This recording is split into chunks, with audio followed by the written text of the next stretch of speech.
Hello, everybody. Welcome back to Brit and Jacob Go to the Movies. I am Britton. And I am Jacob. And today we're going to be talking about one of my childhood favorites. I'm really excited about this one. How about you, Jacob?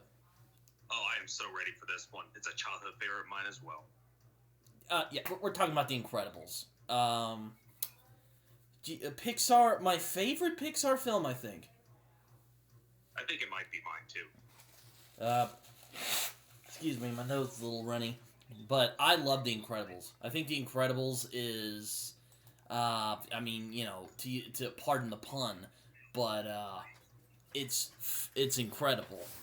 It truly is incredible. It's a fantastic movie. I love it. Brad Bird really struck gold with this movie. He came out with The Iron Giant, which is also a very good film, too.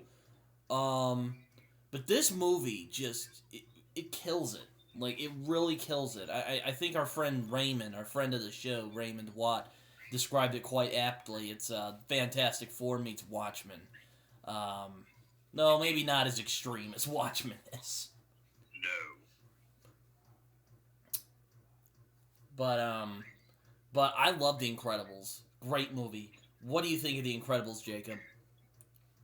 The Incredibles is the pinnacle of Pixar. It has wit, it has humor, it has heart, but honestly, underneath, The Incredibles is a wonderful film about family, identity, and our modern society. I feel like these deep themes combined with the hilarious satire of the superhero genre and beautiful animation, this film technically is flawless. Makes The Incredibles not only one of the best Pixar films, but also one of the greatest superhero films ever made. It is truly incredible. No pun intended. I know. This came out before the superhero craze. This was around, I think Spider-Man 2 came out the same year as The Incredibles. Yep. 2005 would be when Batman Begins comes out, so I think The Incredibles came out at just the right time. Perfect time. I love this movie. I love the characters. I love the story. I love the humor. I love all just the awesomeness. But also it has some very surprisingly engaging family drama as well. Indeed. And there's also one word to describe Incredibles, iconic. There's so many iconic moments in this film. It's just Pixar at their best. Oh, yes. Tier. Oh, yes. This is basically, a lot of people describe this as the best Fantastic Four movie that never got made. And it damn sure is. It is. It definitely is. Like, the dynamics is definitely like the Fantastic Four. So much so that, I would not mind if Brad Bird did a Fantastic Four adaptation. Like literally. Well, that'd be fucking awesome. It would be like the most obvious pick, but I'm down for it. I'd be down for it. Indeed. I don't know if Brad Bird has ever topped himself after this one. When it comes to Brad Bird, all of his animated stuff, even some of his live action stuff like Ghost Protocol, I don't think he's made a bad movie yet. Like Iron Giant is a classic. Ratatouille is also an amazing Pixar flick.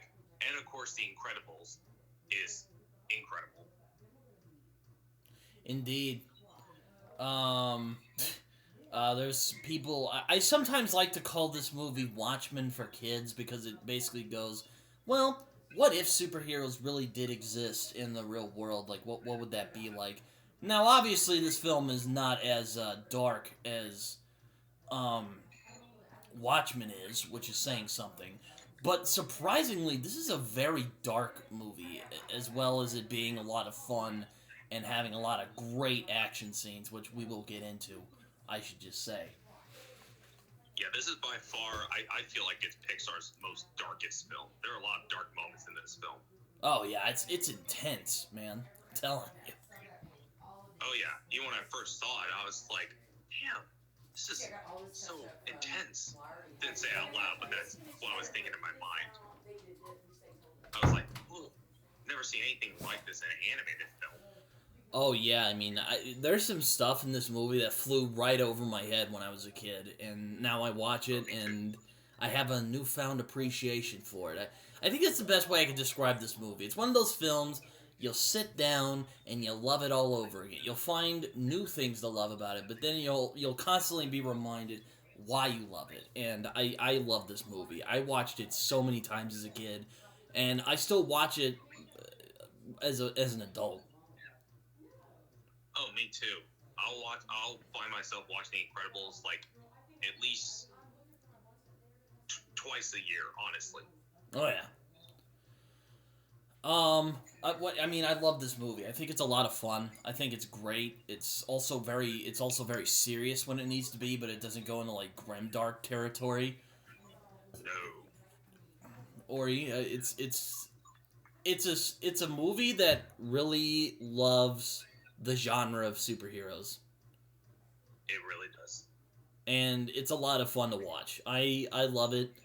I agree with Jacob wholeheartedly. This is one of the best superhero films ever made. And I don't know if it's been topped yet in terms of animated superhero movies. Maybe Batman the Mask of the Phantasm comes close, but very close. This is very stiff competition. Very stiff. I would say like Batman Mask of Phantasm and Into the Spider-Verse are very close, but Incredibles is still the top.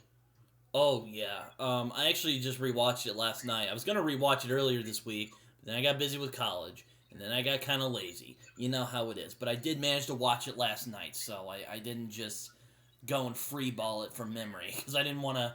I mean, as much as I remember from... Like, I can quote this movie verbatim a lot. Like, me and Jacob... I was texting Jacob last night, just texting him lines from the movie, so, you know. Yeah, it was a lot of fun. Very quotable movie. Oh, yes, very much so. It's a fun movie. Can I just say that? It's fun. Yeah. Say it a billion times. Oh, my God. It's a great movie. I love it. I love this film. I love every second of it. Like, I'm not even kidding. No. Like, Brad Bird did not miss a beat with this movie. Like, it is well-paced. It is well done. The voice acting is stellar. Can I just mention that? Oh yeah, the voice acting is top notch. Oh my God, it's amazing. It's fantastic. Craig T. Nelson, Holly Hunter, Jason Lee, Samuel L. Jackson, Sarah Vowell, and Spencer Fox. Good job. You guys killed it in this movie. Also, I gotta mention the music. I think this was Michael Giacchino's, like, breakout hit, I think. I wouldn't be surprised if it was, because, oh boy. I love, oh no. Give me a sec real quick. Keep him busy real quick. Alright. Yeah, The Incredibles, like, not only was it a superhero film, but it was also a spy movie. Like, it's so fast-paced. Like, there's not a single dull moment in The Incredibles. I mean, as Britton said before, you can find new things about it every time you revisit it over and over again. Like, I don't have any real issues with the movie, and I've never met anyone who has disliked The Incredibles or even thought it was an alright film. Everyone loves The Incredibles, and for good reason. I don't think I've ever met anyone who's disliked this movie. Me either. I'd be shocked if I heard someone say, like, oh, it's mediocre, or like, oh, it's just fine. I've never met anyone who even thought it was just fine. I was about to say, if you think that, you were wrong. Completely. You are wrong. But Brad Bird really hit lightning in a bottle with this movie, and in all honesty, I don't know if he's ever topped it. No, he hasn't, honestly. This is still his best film. Oh. Iron Giant's a close second for me, but Incredibles still at the top for me when it comes to Brad Bird's films. I mean, Ratatouille and Mission Impossible Ghost Protocol also slap, but this movie is just on another fucking level, I think. Oh, hell yes. But yes, I love this movie, as you didn't guess. I also wanted to watch it without being, like, too attached from my childhood, and still, it's great. It's very tight. I forgot how tight it was. Oh yeah, it's a very tight movie and very taut movie. It moves by very fast. Oh yeah, there's not a lick of fat in there. Nope. It moves by so quickly and so consistently because it keeps you so entertained and so invested in these characters and the story. Oh yeah, and just so many. The dialogue in this movie is so good. It's so good. We're gonna be quoting it a lot in this, so I'm really excited to get into this. Like really, if you can tell from my giddiness, I'm really looking forward to this. I am too. I can't be. But yeah, it's just it's hard to get into why this movie is just awesome. Well, actually, it's pretty easy. It's fun. It's engaging. It has great characters. It has a great story. I love how the villains are actually threatening, and they're not, fucking cartoon characters. Yes, indeed. Which is funny to say because this is a cartoon. The animation too is just like, oh my god, this could have been made today. I'm just saying. Honestly, it holds up extremely well. Oh my lord! I mean, there isn't any these characters look so lifelike. They really do. I mean, I'm just saying. It's a technically flawless movie in my opinion. Like this movie, there's barely anything I could say that's wrong with it. And I'm not just saying that because I'm blind to my nostalgia. I mean, this is just a great movie. All around. Truly amazing. Just fantastic. Love it. But, oh man. Just a great, this is just a great movie. And I love it. And I don't really know what else to say. My blurb thoughts, it's a childhood favorite for me that has gotten better for me over time. And I love it. Me too. And I this is one of those movies I harass people to go see, like Seven or The Godfather. Oh yes. That sounds. I'm like, wow, that's those are really dark movies, and Incredibles is a lot of fun. No man, watch it. It is amazing.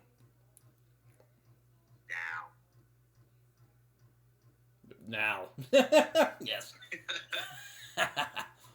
Jacob, what are your blurb thoughts on this? It is truly incredible, yet again. No pun intended. It truly is. Everything about it. The animation, the characters, the story, the dialogue. Everything about it. Oh, fantastic. Yeah. This movie is just on another level entirely, and I love every second of it. I'm not even kidding. There's literally not much. I don't want to say nothing is wrong with this movie, but there's not a lot that's wrong with this movie. I don't think so anyway. Indeed. You rewatched it too, didn't you?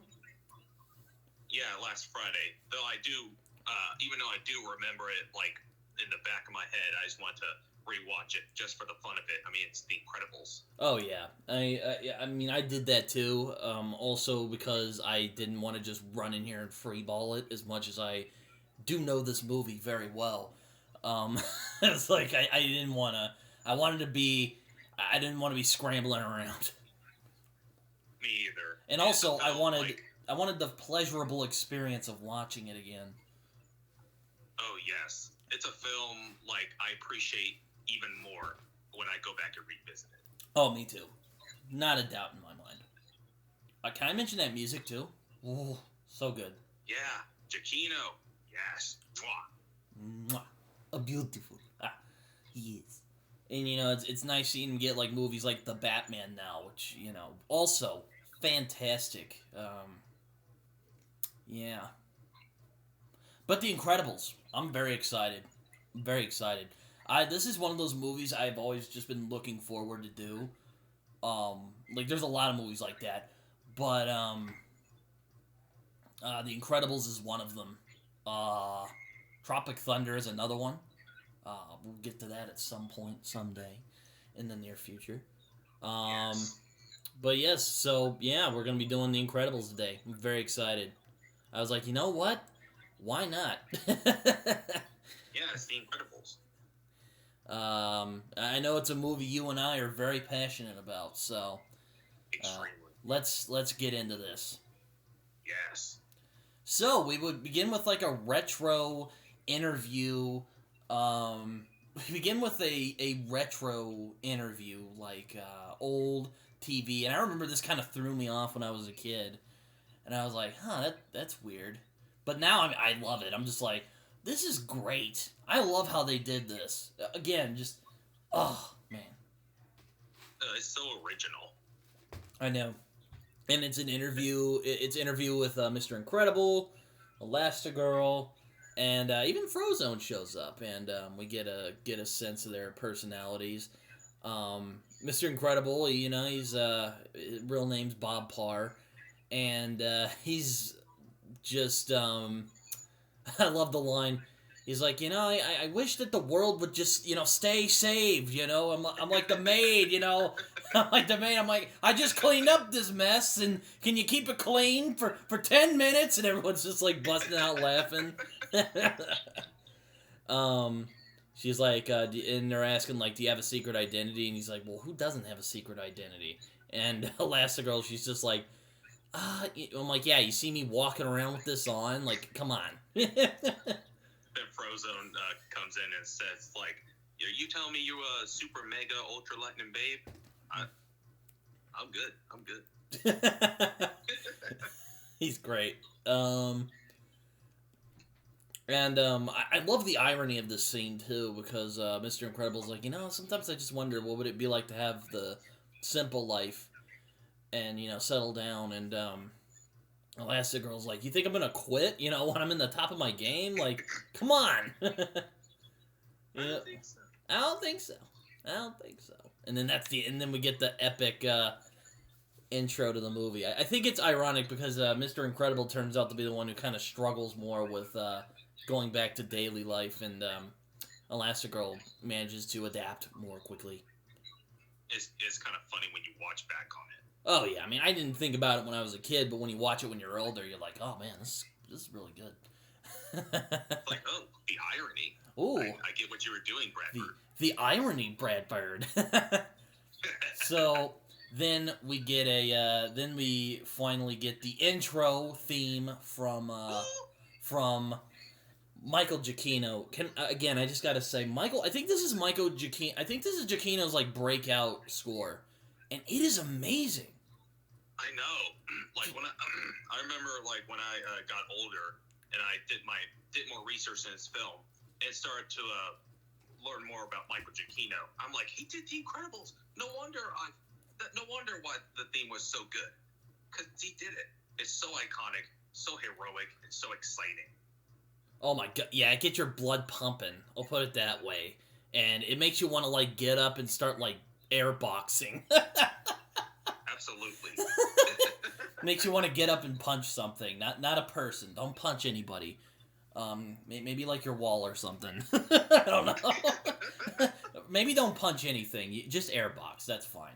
That's healthy. What we're saying is his score is that good. People. This score just gets you going. You're like, yeah, blow some shit up. Yeah. So we begin with Mr. Incredible driving around, and he's like listening to a police scanner in his freaking awesome car. By the way, that is a sweet ride. That's a hot rod right there. Oh yeah, yeah. And he's going to do something. He's like, yeah, I got time. And then he lets the car drive himself, and you're just like, oh yes, so cool. I love it.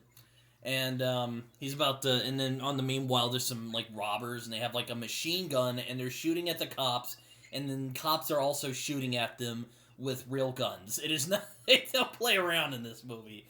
They're using real guns. This one does not hold back. Oh yeah, and yeah, they're using real guns. Nobody like kills. Well, I don't want to speak too soon. I was about to say no one really gets killed, but that's not true.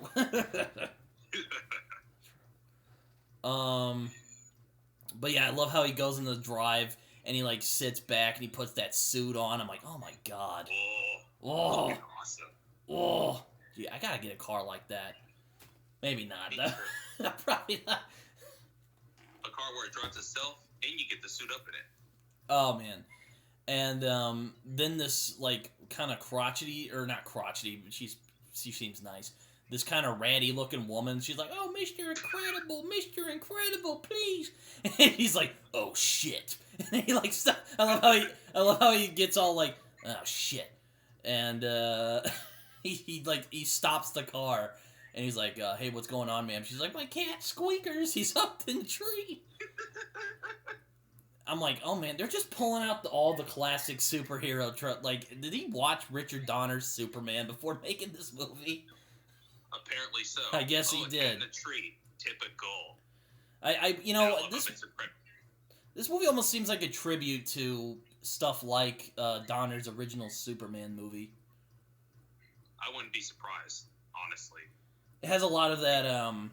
What do you call? I mean, it's a little darker than Superman, but it definitely has that, like, people being good and just, helping out people, even with really small problems. Indeed.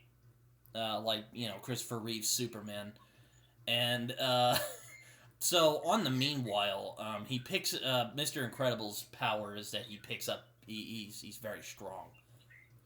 I also love his response. He's like, "Certainly, ma'am, but I suggest you stay here. It might be trouble." And then her response, like, "Oh, no, he's quite tame." And it's like, "Oh, no, he's quite tame." And it's like, this is not what I mean, but okay. No. Whatever you want to think.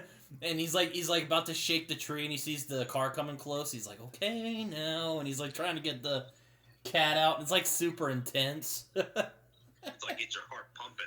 Oh my god, and the car's coming close, and he's like, "Come on," and then the cat lets go, and it falls into her arms, and then he shoots back, and it crashes into the car. So it worked out perfectly. It worked out quite nicely. Another one of my favorite parts in this movie, when it gets intense, it gets intense. I'm just gonna say, like, this scene is really? Just like, it's just a taste. Even like a moment where it's like so typical, like, oh, a cat in a tree, but he also has to stop the robbers at the same time. It's so heart pumping. So like when the cops are like, "Yeah, you did it again, Mr. Incredible." He's like, "Yeah, I couldn't have done it without you." He's like, no, I'm just here to help." And he's like, "All right, I'm gonna go now. Ma'am, officers, Squeakers." He says that to the cat. Officers, ma'am, Squeaker. He gets in, and then he gets into the car, and then we end up meeting this really weird fanboy guy, and he's like, "Yeah, ready to take off," and he's like, "What the hell?" He's like, "I'm Incrediboy." He's like, "What? Who are you supposed to be?" He's like, "Who are you supposed to be?" He's like, "I'm Incrediboy." He's like, "Wait a minute, I know you. You're that kid from the fan club. You're buddy." And he's all like, "My name is Incrediboy." Like, he's really defensive about it. He's like, "Don't call me buddy. It's Incrediboy." It's like, okay then. And he's all like, then he's all like, "Look, I've signed every scrap of paper that you got me. Okay, you gotta. This is getting a little too far." He's like, "No, you don't need to train me. I know all your fight moves and everything." He's like, "I'm your number one fan, Beanie." Shoots him out of his car.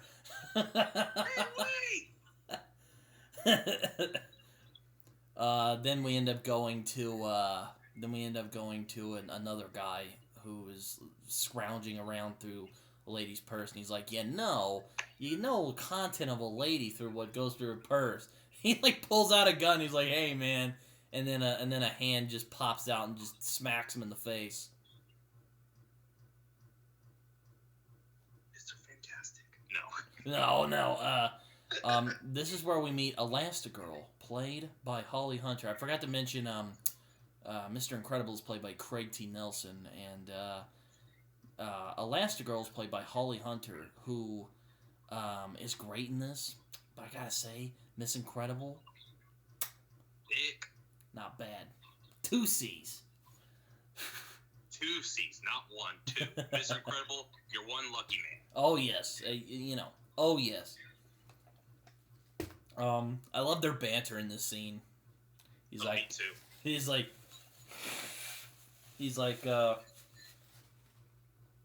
you got your, he's like, hey, I had him first, and she's all like, well, no, I hit him. He's like, well, I called him, and I love how the Roberts is like, hey, man, she got me first, and then he goes, pop.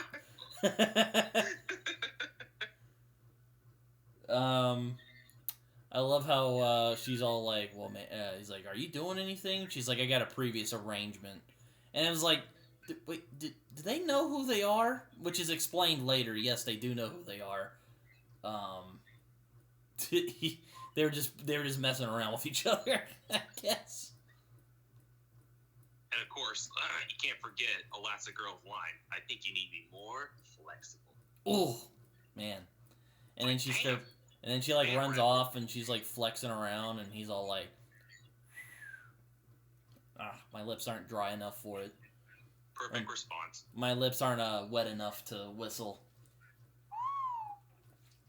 Thank you. Nice work. It was almost exact. Oh, thanks. So, later on, he ends up locking the guy up.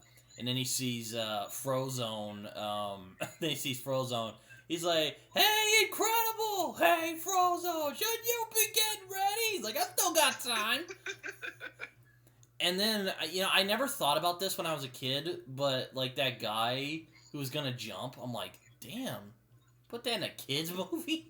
Like, damn, a guy trying to commit suicide in an animated movie. Like, damn, rapper.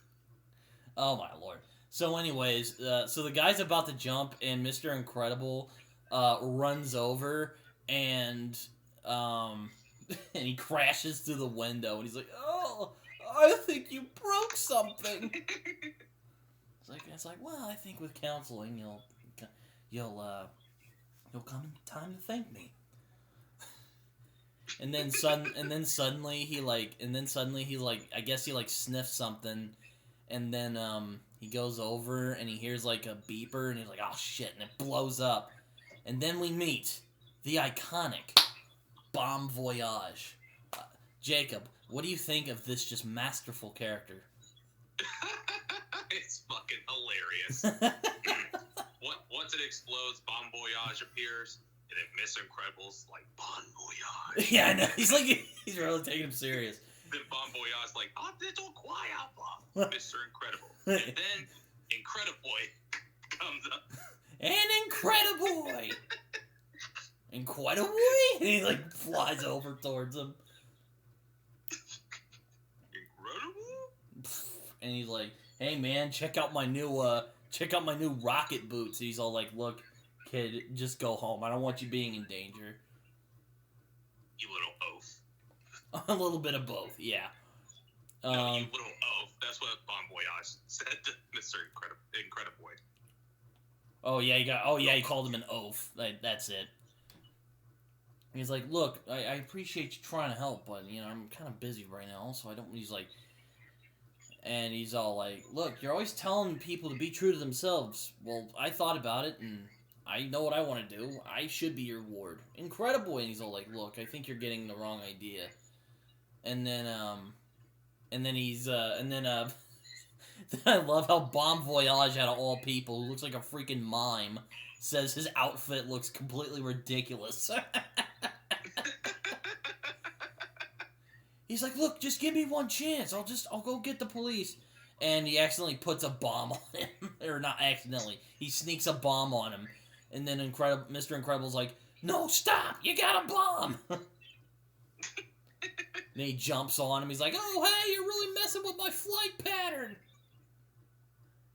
It's so funny, but it's also intense. Oh, God, yes. It's really intense, and he's, like, flying around. And he does manage to get the bomb off, except, it lands on a train track, and it ends up blowing part of it up.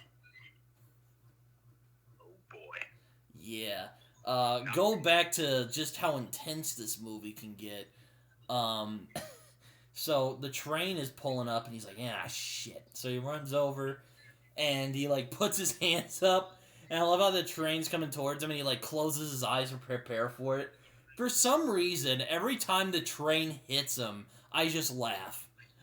It's just, I don't know why. I always do too. it's just like it runs right smack into him, and everyone's like, "Oh!" He's like trying to pull it back, and it's like, ugh, it's beautiful. I love how he closed his eyes too. He's like, like even though he's got super strength, like he's nervous that the train's gonna just run his ass over. Like, this is still a speeding train. Just because I have superpowers doesn't mean I can stop it in time. Like, Doesn't mean he's invincible. Yeah, no. Exactly. Nice little touches like that, and he just like he's like really trying, and he does manage to stop the train, but he hurt a lot of people in the process. He did. And I think after that we get another chat with the two cops who like really are big fans of Mr. Incredible, I guess. Very. Like, oh god. Yeah. Somehow he managed to find Buddy during this whole mess, and he's like, here, and make sure his mom knows what he's doing, and he's all like, I can help you, you're making a mistake, yeah! And he's like explaining, I love how he goes like, well, I was trying to hand him them, and then he got away. Skippy here made sure of that. Incredible, you're not affiliated with me! You're not affiliated with me! The dialogue is so good. It's almost like a sitcom. Some at points, it's so good. I love it. I don't know. That line always makes me laugh too. He's just like, "You're not affiliated with me." Oh god, I love this movie. Can I just say that again? Keep saying it, please. I love it. Oh god, and he's all like, he like checks his watch. He's like, "Oh shit, I'm late." He's like, and he runs to his car, and he's all like, well, what about Bon Voyage? Look, I'd go after him myself if, I had the time, but don't worry, we'll get him eventually. And he shoots off in his car.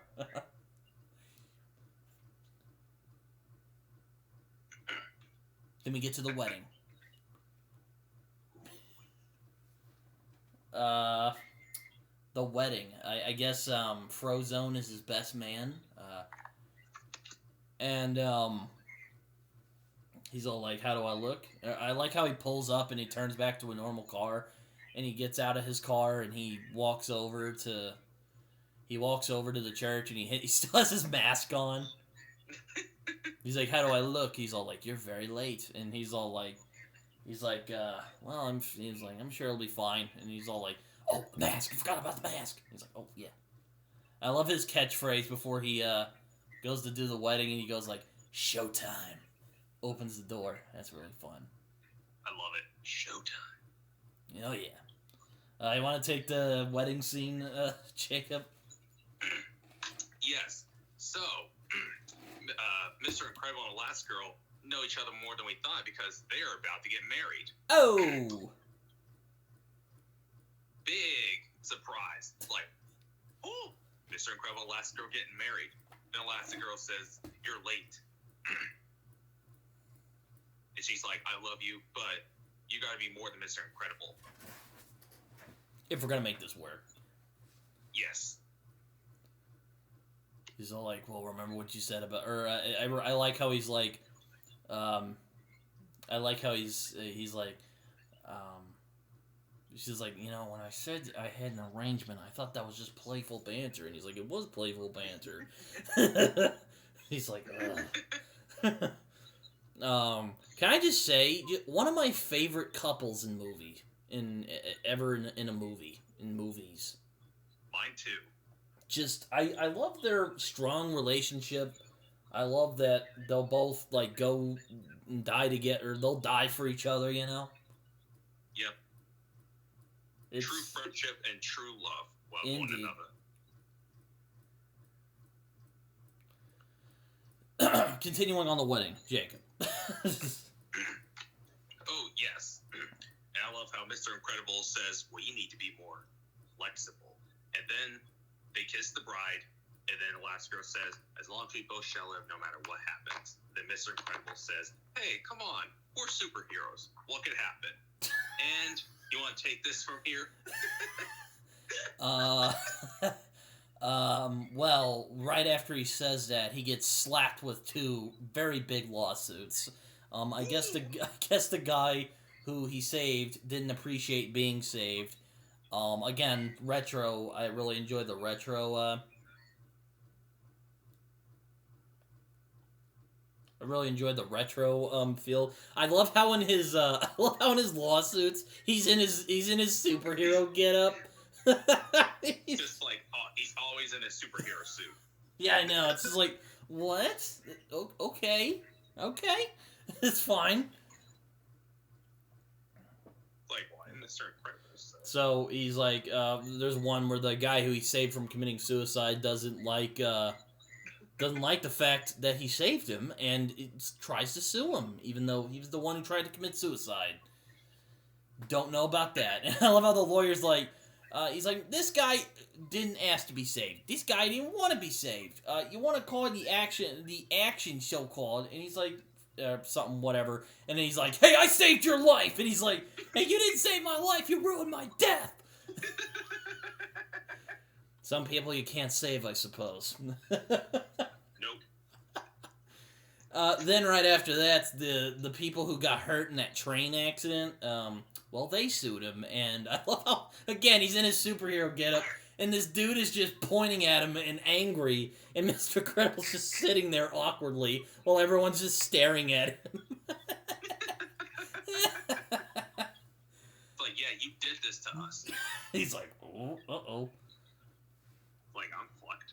So, then it turns out that this lady decides that, superheroes are causing a lot more trouble than they're worth, so they're gonna go into hiding, so, yeah, sorry, guys. Yep, superheroes are now illegal. Yep, and he's like, so where are they now? They are now among us, making the world a better place one day at a time. And then it shuts off. And then we get to the modern day, where Mr. Incredible works at a really shady insurance office, I have to say. This is another one that just went over my head as a kid. He gives like a deny to the lady, and she's like, what? I'm on a fixed income. I have to ask, is that the same old lady he helped with the cat? No. This is a completely different lady. They look similar, is why I asked. They do. They actually do, but it's not the same one. You'd like a... But I have... And Mr. Incredible... We meet Bob Parr 15 years later after this whole situation, and he doesn't look too great. He's at a job that he seems not very satisfied in, and he's just hanging... He's trying to hang in there, he can say. He's in that Fight Club situation where he's in a copy of a copy of a copy. Except he's not gonna spread anarchy. No. He's like, look, ma'am, it says what we got right here, and there's not really much I can do. He's like, well, I'm on a fixed income, and if you don't help me, I don't know what I can do. And then and then Bob, without a hitch, looks around. I love how he looks up, looks around, and then he's like, and then he starts telling him what not to do. I use "not" in air quotes, and I love how he explains like how to exploit all the legal loopholes. I like to help you, but I can't. Hands her a note, paper, and pencil. Mm-hmm. I would not tell you to do this, and she's just like writing it down feverishly, and he's just like he's like whispering it, and then I love how he's like, okay, she's like, oh, thank you. Shh. I'm sorry, ma'am. I know you're upset. Pretend to be upset. And she starts like fake crying. I love it. I'm sorry, ma'am. I know you're upset. Pretend to be upset. And then we meet Bob's boss, Mr. Huff, I think his name is, a very short man played by Wallace Shawn, and he, again, also fantastic in this movie for the little time that he's in it. Indeed. Does a great job playing a dickbag. Like, like, usually I know him for playing, like, goofier characters, but, like, in this, he's pretty serious. Like, he's pretty, like, this dude's a dick. Like, full blown. Like, this is the same guy who voiced Rex. Like, damn. I know. Complete 180. I mean, I know he was kind of a villain in Princess Bride, but he was played, like, more for laughs. Like, in this, he's, like, pretty serious. Like, this dude's just an ass. Full blown.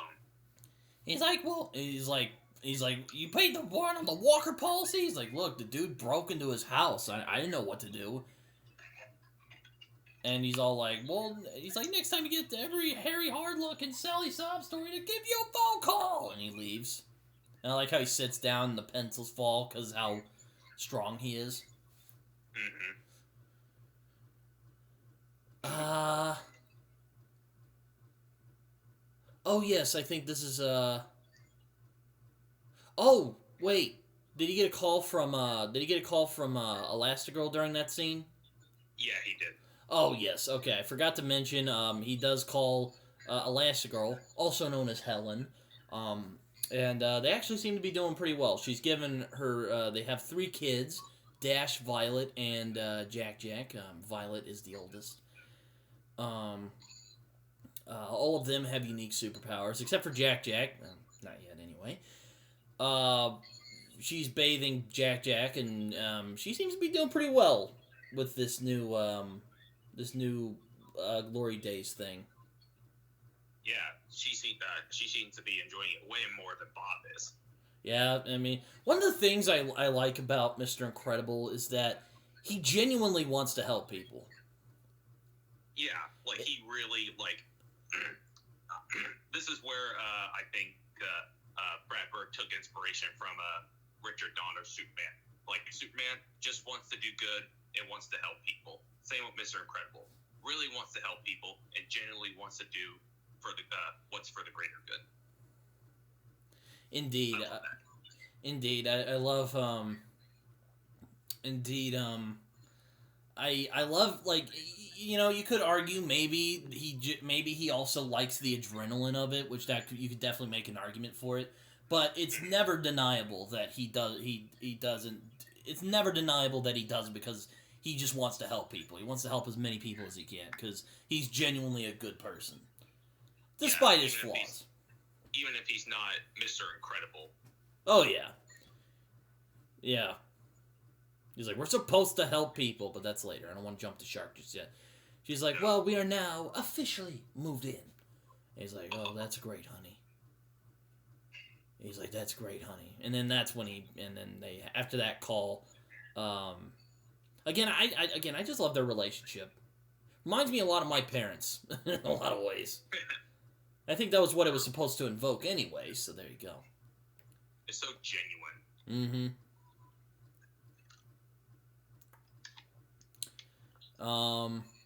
Then after that, after the scene where he goes, I'm sorry, ma'am, I know you're upset. And he's all like, pretend to be upset. Isn't that when Dash's in the principal's office? Oh, yes. Oh, yes, that's another classic scene in this movie. I mean, what isn't a classic scene in this movie? Oh, every scene is just memorable and iconic. Oh, my God. I love this. Seems that Dash is the little troublemaker, and we end up meeting Bernie, who is the poor teacher who is just he's always getting harassed by Dash for whatever reason. And she's all like how she walks in, she's all like she walks in, she's like, oh boy, she's like, what's going on here? And she's like, Dash is a disruptive influence in my classroom. He says so. Look, I know it's you. Look, I know it's you. And he's all like, so do you have any proof of this? And he's all like, no, not really. So we can just go? He's like, oh, yeah, I love how excited he is. He's like, oh, I got him on tape this time. Yes. Now I got him. And he puts it on, and he's all like, and I like how he's going, and he's like about to sit down, and then if you do pay attention, you can see him just zip over and zip back. Oh yes. And he's like, see? Oh, you don't see? Oh, he moves right there. Then he rewinds it back. It's like, wait, right there. Right as I'm sitting down. It's like, I don't know how he does it, but he's just, like, he's doing it, and I don't know how he's doing. And coincidence? I think not. And the principal's just like, Bernie. He's like, don't Bernie me. This little rat is guilty. And he's all like... Hey, I noticed something. Oh, what? On this. The voice actor who voices Bernie is actually the same voice actor who voices Linguini in Ratatouille. And this little rat is guilty. Wink, wink. Oh! I didn't even gather that. Oh, yes. I knew that guy's voice was familiar. It's Linguini. Yeah, and I like how the principal's just like, oh god, okay, you guys can go. He's like, what? You're letting him go away again? He's guilty! Look at his smug little face! He's guilty! He's just like having a breakdown in his office. Poor teacher. God. He's just doing his job. Yeah, I know. He's doing his job, and Dash is just giving him a hard time. You're just like, oh my god. So Elastigirl is driving home, and she's all like, Dash, you gotta find better ways to deal with your powers. And she's all like, well, maybe I could if you let me go out for sports. And he's all like, she's like, Dash, you know why we can't do that? And she's like, well, Dad says we shouldn't be ashamed of our powers. And then she goes like, everyone's special. And then he's like, then that means no one is. Which is a nice little callback later.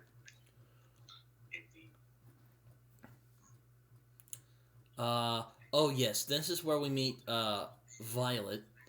Violet is kind of a shy, awkward teenager. I know how that feels. Yes.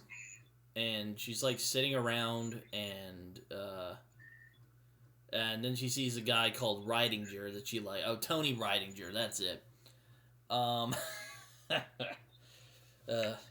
thinking about later.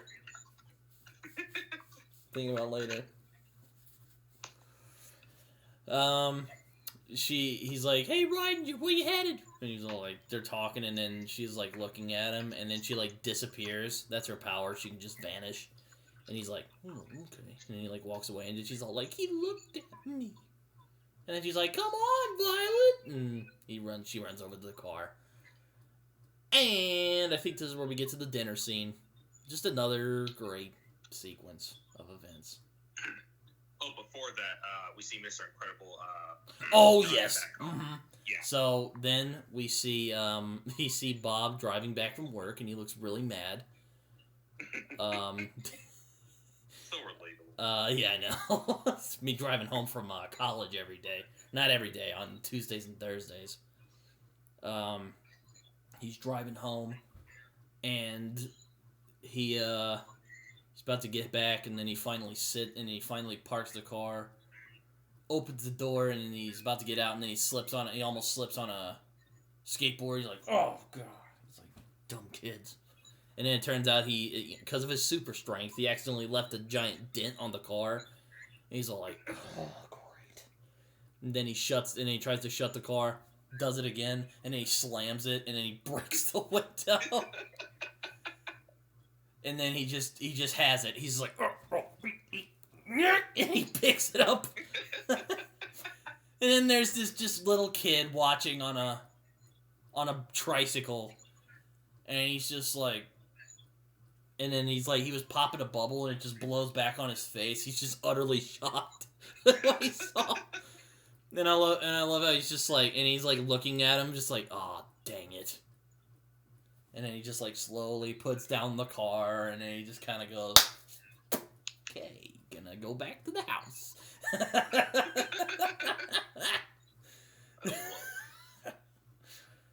Oh, God. Then we get to the dinner scene. Yes.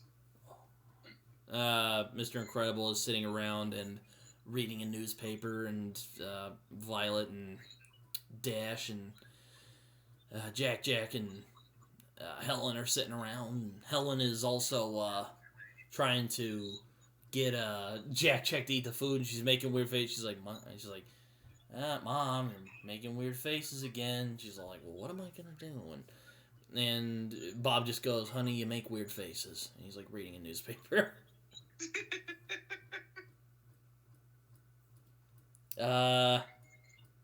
Jacob, I'll let you take it from here for a little bit. Alrighty. Oh, please let me do. Alright. So Elastigirl says to Bob, or Helen says to Bob, do you have to read at the table? And he's like so distracted. He's like, yeah. And then Dash like tries to like eat his meat. And then Helen's like, Bob, could you help him cut his meat?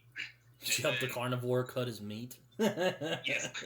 Could you help the carnivore cut his meat? Which I know that feeling. That's how I eat my steak too. I'm just biting into that. And then Helen asked Dash like, "Hey Dash, would you like to tell your dad what happened at school today?" And then Dash like tries to like play it off. Say what happened? He's like, "Well, he dissected a frog." Dash got sent to the office again. He's all like, and he's so distracted. Yeah, no, Bob, that's bad. Dash got. Yeah, what? He's like, what for? He put a tack on the teacher's. He put a tack on the teacher's chair. He's like, oh my god. And Dad's like, nobody saw me. It was like a split second. And then Bob is like so excited. It's like, they caught you on tape. You just got away with it. Oh, you must have been boogie. How fast did they think you were going? Bob, we are not encouraging this. I'm not encouraging. I'm just asking. And then he accidentally breaks Dash's plate. And he's just like so proud of him. And then he's just like, oh great, now I got the. He's like, oh great, now I broke the plate. Now first the car, now the plate. She's like, the car? What happened to the car? And he just looks really mad, and he's like, here, I'll just go get another plate. He like walks off to his office or whatever. I don't know why, but every time he like accidentally breaks Dash's plate, I laugh. Yeah. He's like so excited and proud of Dash for like, oh, you got away with it, and they caught you, even if they caught you on tape. Whoa.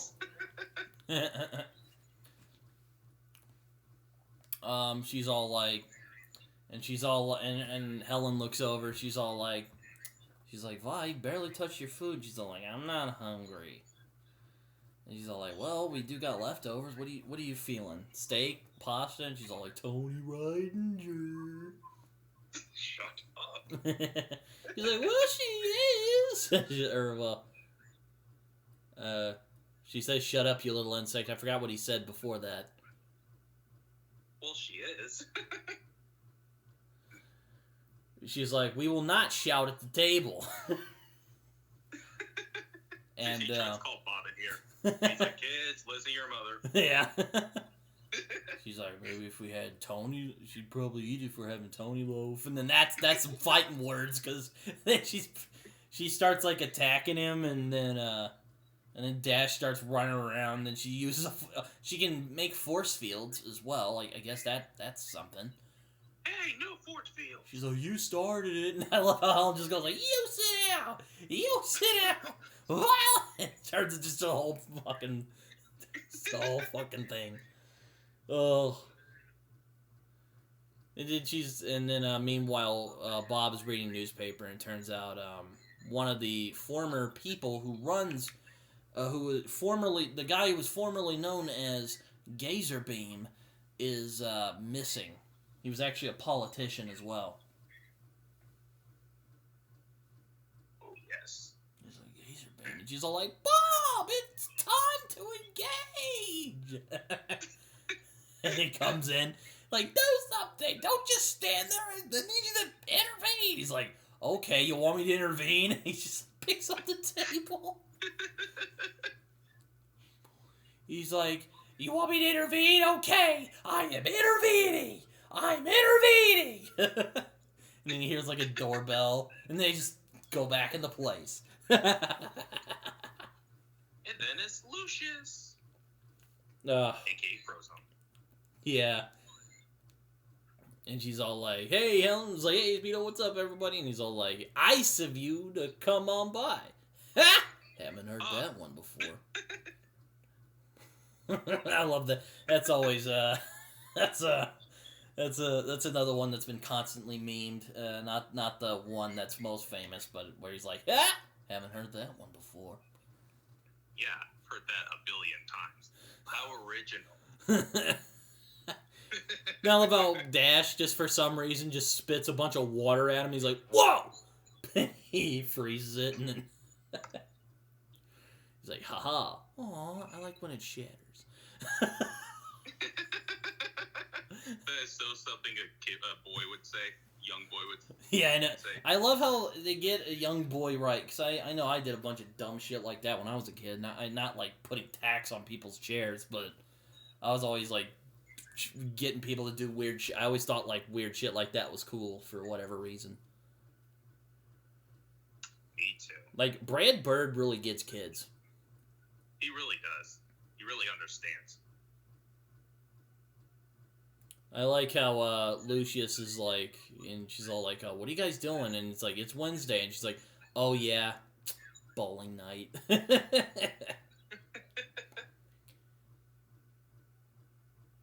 A load of honey for me, Lucius. He's like, oh, okay, bye, kids. And then they're sitting in a car, and they're, like, listening to a police scanner.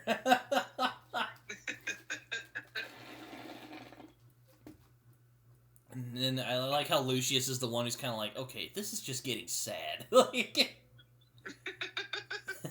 like, to tell you the truth, Bob, I'd rather go bowling. You know, I'd rather do the thing our wives think that we're doing.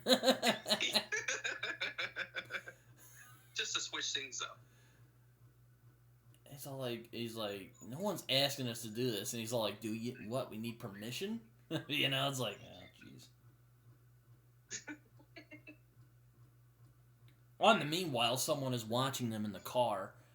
And, meanwhile, someone is watching from their car. It's this very beautiful lady. We don't know her name yet, but she's like, well, they're talking.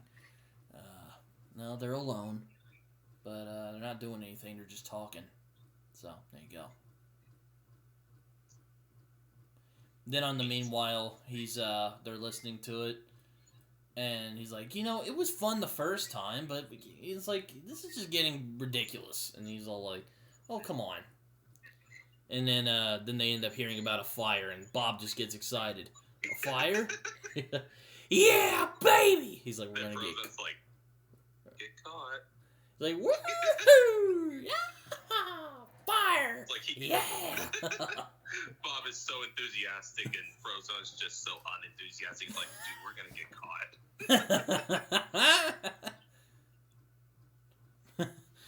Oh my god. So, then they drive off, and then we get the excellent fire scene where I guess Frozone is also strong because he has like 5 people on his back going there. Like, man, been working out. And Bob's like, hey man, he's like, hey, what's going on? Can you try and he's like, it's alright, I think it's, and they're like arguing over each other. And he's all like, can you try and freeze this? He's like, it's not making enough vapor. He's like, what do you mean? He's like, it means it's hot, and I'm dehydrated, Bob.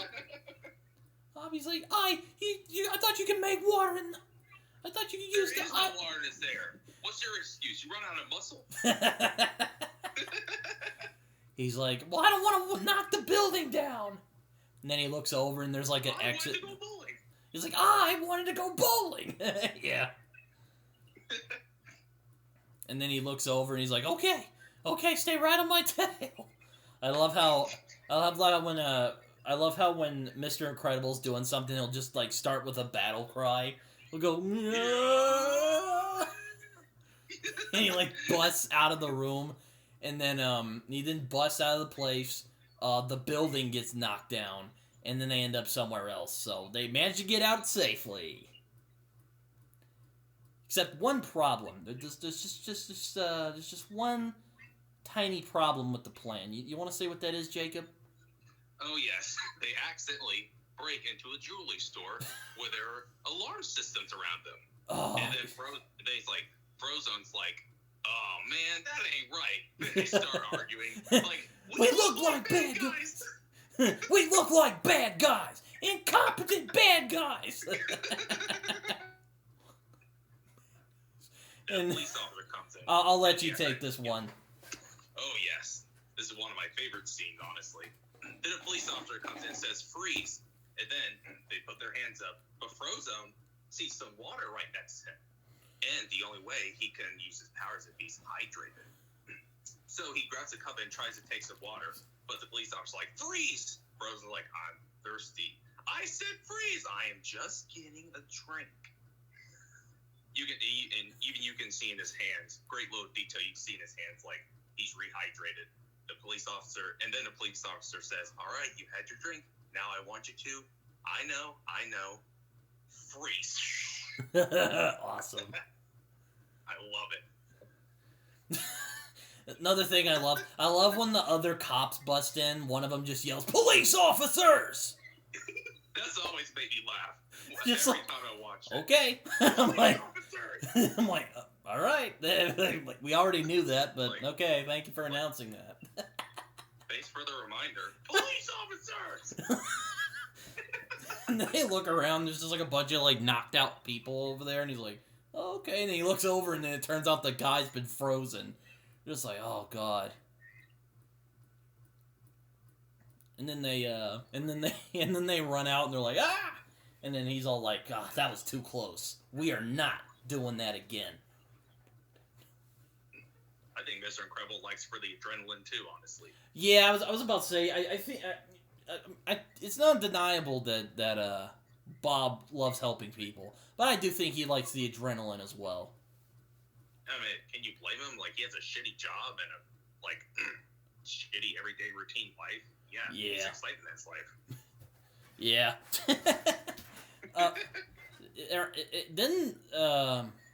Oh no, I'm thinking of something else. I love how when they're yelling at each other, he's like, we look like bad guys! Incompetent bad guys! I forget exactly what Mr. Incredible's saying, but... I couldn't remember. I don't remember at the moment. We look like bad guys! Incompetent bad guys! And, it's like later on, but I don't want to say that till later.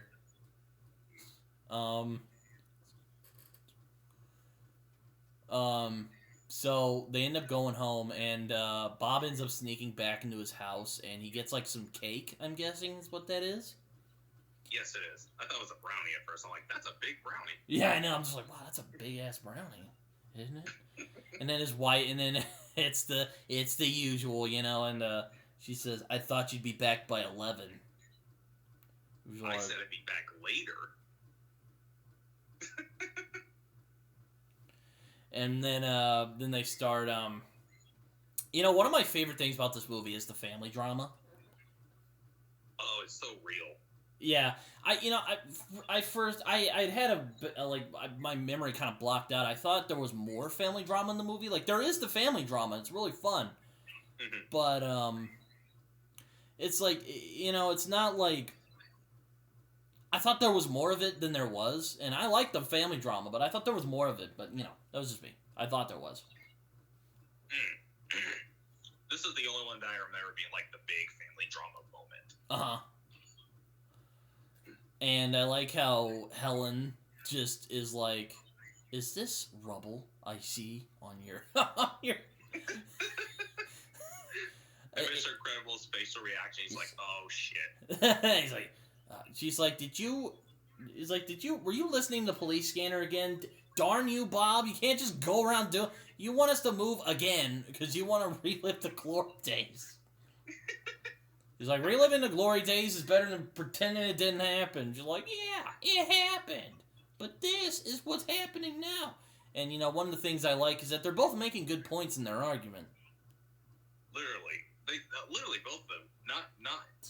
Neither one of them are wrong in what they're going at. Neither of them are in the wrong. It's just like an argument where two people they have two very different perspectives and they're just clashing. Like, they're not trying to tell you who's right or not.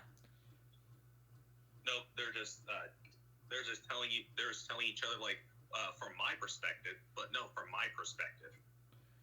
Yeah, Bob is kind of frustrated because he feels like he's being held back, and he feels like everyone else is being held back because they have superpowers.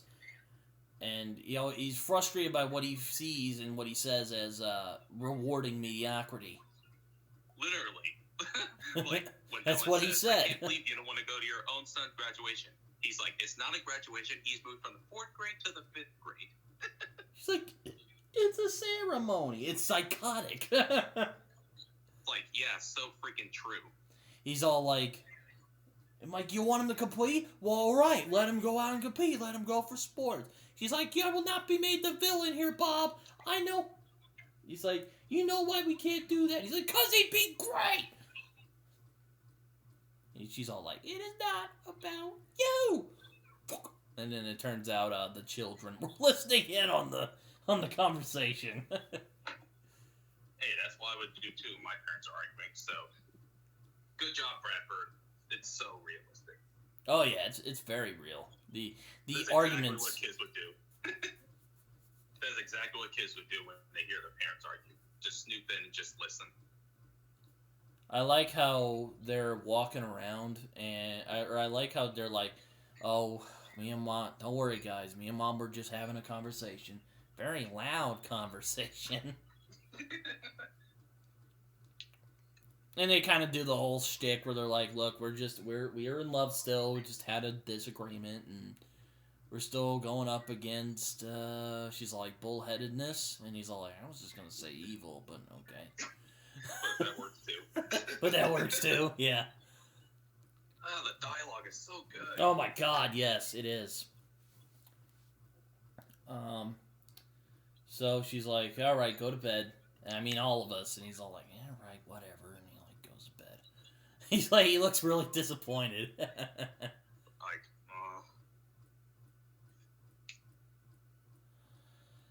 So next day, Bob is hanging out in his office. He's typing away and he's doing some stuff. And his boss is calling for him, and he's not pleased. So I'll let Jacob take this one as well.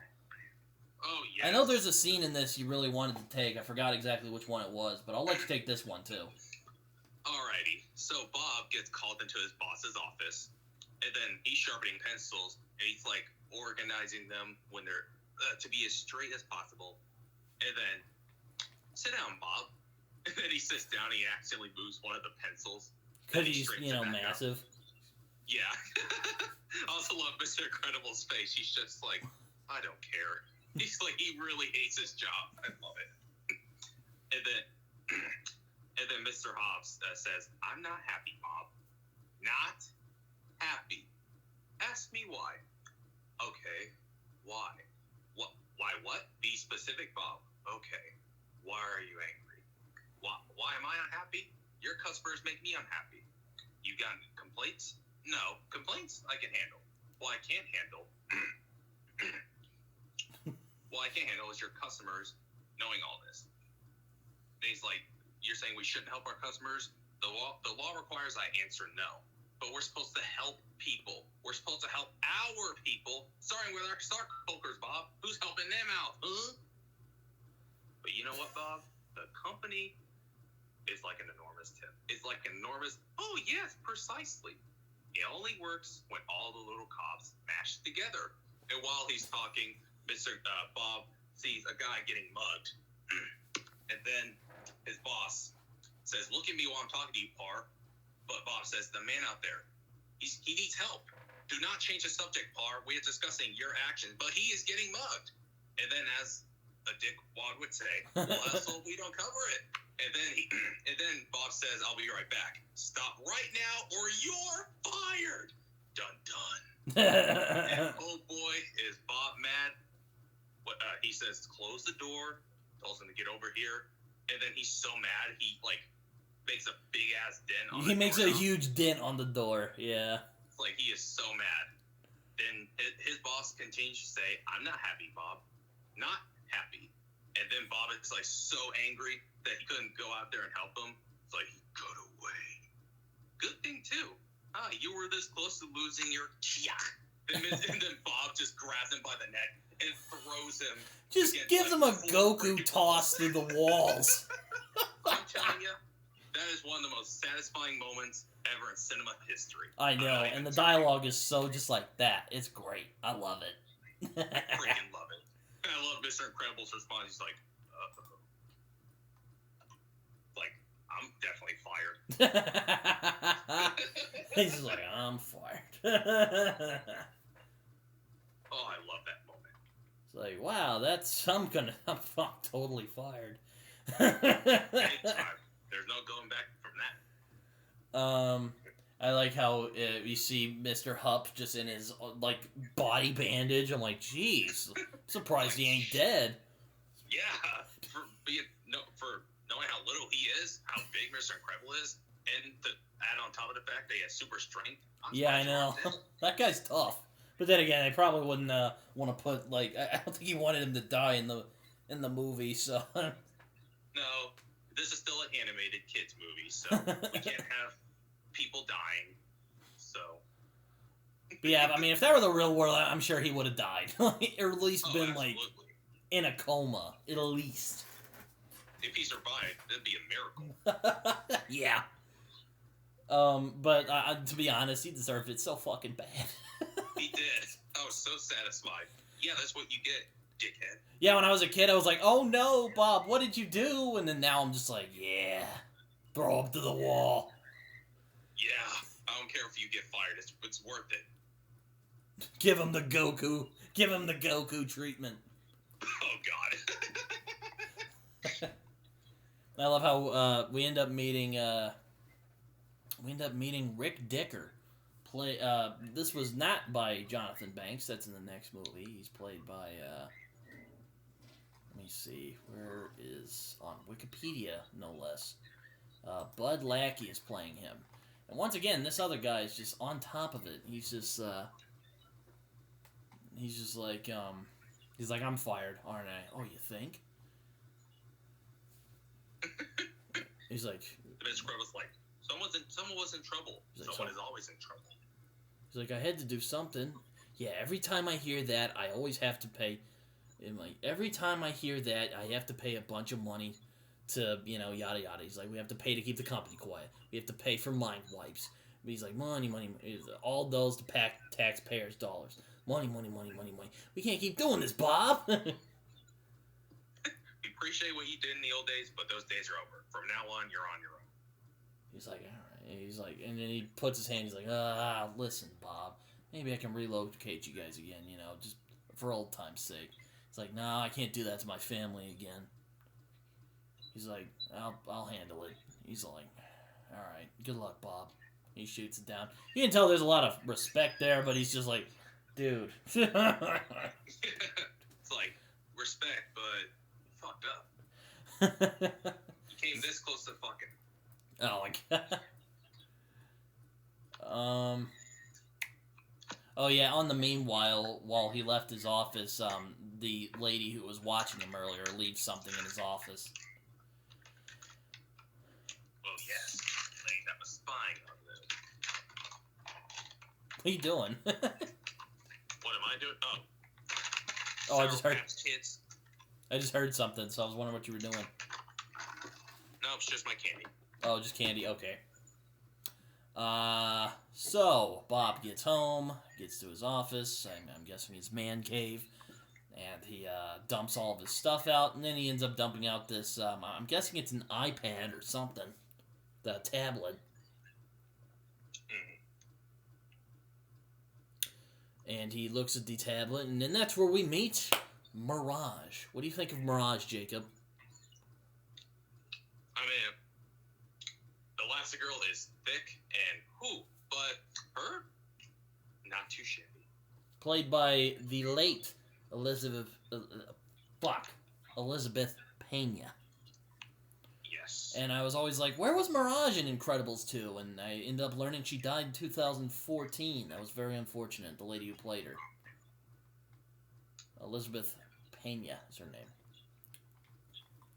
So, the lady basically explains to Mr. Incredible that, she basically explains to Bob that, there is still need for heroes out there, and she basically gives him a, top secret assignment, basically. Indeed. And she's, like, explaining a bunch of information. She's like, we'll triple your salary, and yada yada, and, Bob's, like, writing it all down, and Helen's just like, Bob, time for dinner, and he's all like, I'm busy, and he's like, writing, she's like, what do you watch? And it's like, what's going on in there? She's like, I'm watching TV, trying to watch. He's well, like, stop trying, it's time for dinner, 1 minute! And he writes it down, and then he's about to go, and then, she ends up shooting out a card of her phone number, and, then she's like, this message will self-destruct. He's like, uh-oh. Boom! He busts out, and, smoke goes to the alarm, and it just starts shooting water in the house, like, oh no! Oh, God. Alright, I'll let you take some more from here, Jacob. What happens next? Alright. Sorry, I drink water. So after that, we see Bob drawing off some books. And then Helen comes in and says, like, you are one distracted man. And then Bob almost just wanted to say, like, honey, I got fired from my job. But he catches himself. He's like, I actually got a promotion. She's like, oh, congratulations. Yeah, like, not the promotion that you think that I'm saying. Like, I actually got fired, but I got a promotion where I'm doing superhero shit, but I'm just not telling you it. Lying, telling the truth with semantics. Exactly. And she's like, oh, that's great, honey. And he's like, yeah. And she's like, yeah. And then he ends up calling Mirage, and he's all like, this is Mr. Incredible. I'm in. He's like, I'm in. So, this is where we get to another great part of the movie. We end up flying to an island, and Mr. Incredible's in his old outfit, and you can tell it's barely fitting him now. Yeah, that dad bod. Yeah, he's got that dad bod going. Hell yeah. Anyway. So, so they're flying around. She's basically explaining what happened. So she's saying that this Omnidroid is what they're calling it, the iconic Omnidroid, has gone rogue and started attacking people in her island, and he's like, oh boy, so we have to destroy it, and she's like, well, I have to stop it. She's like, yeah, try to stop it without destroying it, because we still have an investment in it. And he's like, all right. And I like how he's like, I like how he's smart. He's not just like muscle, you know? No, he's also brains too. Yeah, like they're all like really smart and capable people. So I'm like, yes. Yep. I'm like, yes, competent heroes. Yay. Yes. He's very strategic. He's not just bronze. So I like that. He's not just like punching the problem in the face. Nope. He thinks it through. Yes. At least most of the time. Yeah, most of the time. Other times, you just need to use muscle. There's other times where he'll just be all like, yeah! And then I'll just like, ooh. So, they end up dropping him off, and he's all like, alright, destroy the thing and try not to... I like how he's about to go in, and then it takes a couple of tries because he's fat. So funny. It's like, and it sucks him in. I'm like, I don't know, just it's oddly satisfying for me. It's like ASMR, you know? It is like an ASMR. I'm surprised no one has used that scene as ASMR. And she's like, and don't die. And he's like, thanks. Poof. and he shoots off, and then I like how he's trying to... later he lands, and he's, like, trying to shimmy out, and he's all like, screw this. He's like... He shoots out with his super strength. Then he stretches. Then you see his belly popping out. Yeah, you're just like, oh. Superhero suit's not doesn't fit anymore. You know, like, yeah, you get the idea. He's kind of past his prime a little bit, but you know, he's still got some stuff still there. Still got some, yeah. And then he just does the whole showtime, and he starts like running through the forest.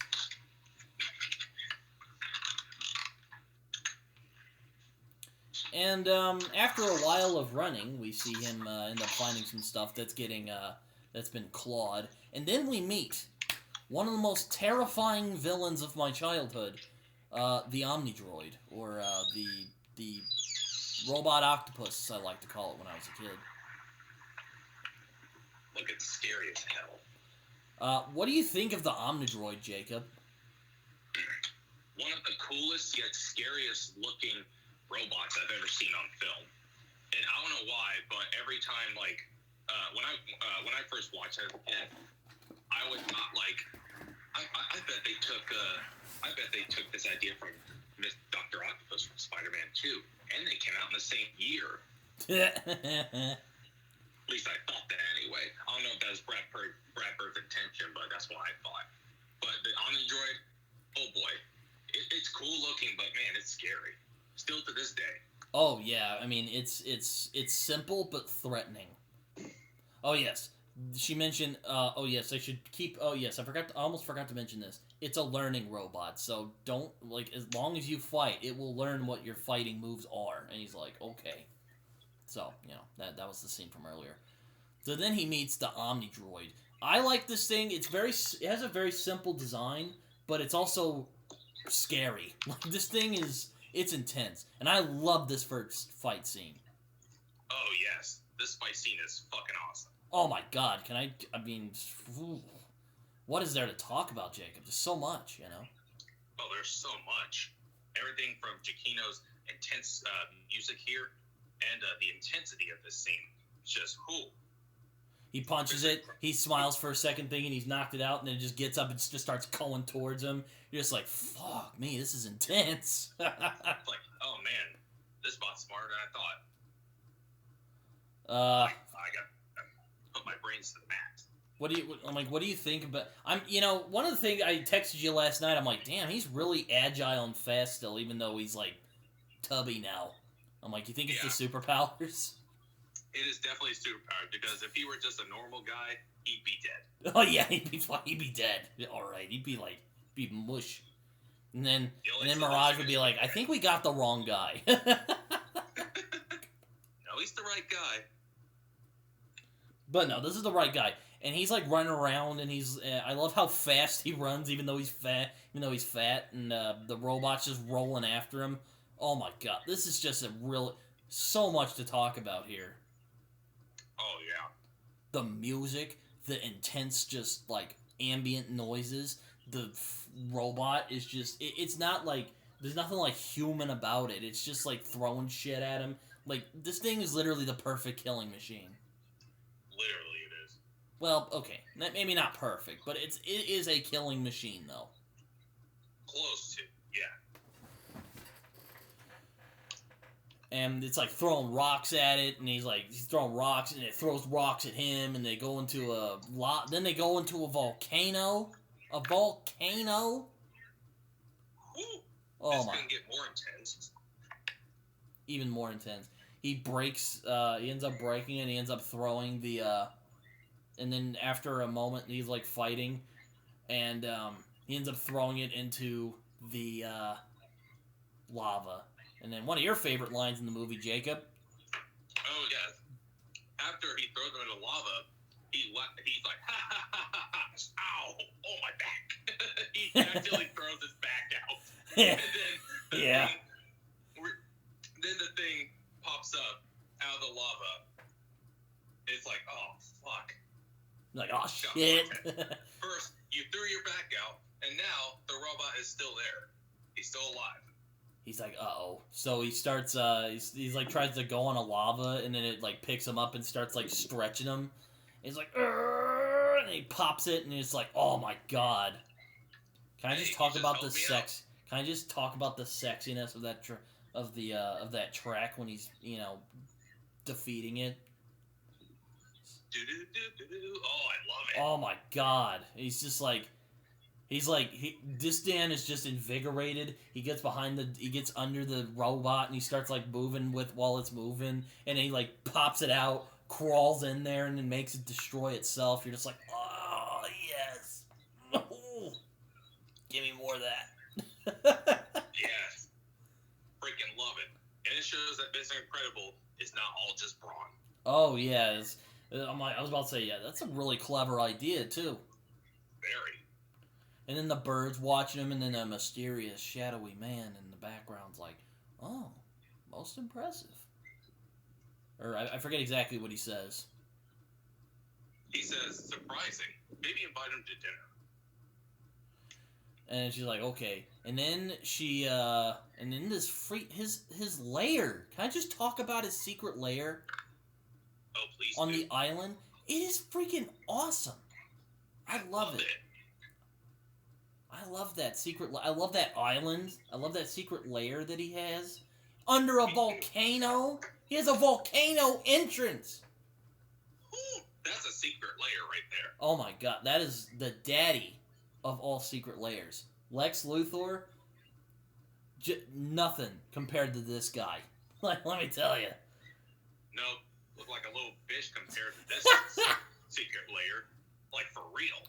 Looks like a crack house compared to this. For real. And I like how he's in a suit. He's still in his mask, even though I'm like, oh, okay. And she's like, I hope I didn't overdo it. She's like, well, actually, I think you're rather dashing. She's all like, well, I meet my employer. She's all like, he likes a certain degree of anonymity. He's like, oh yeah, there's a lot. And he's like, yeah, you got a lava there. That's fun. She's like, he likes power. So do I. So I guess you could call it a mutual weakness of ours.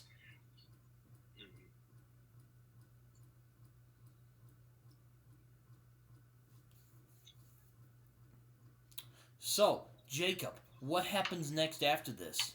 After this dinner scene? By the way, the food looks scrumptious.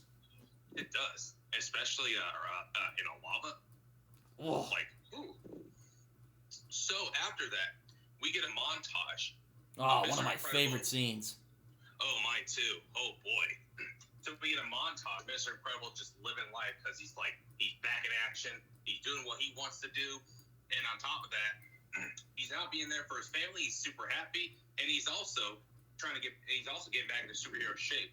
Love that workout montage, by the way. Oh, yeah. Super motivational. And the music, too. Oh, my God. Music is just... Oh, God. It's so uplifting. You're like, oh, man. Like, yeah. I want to go work out now. Yeah. It's like, ugh. Very motivational. And then oh, yeah. And then after that...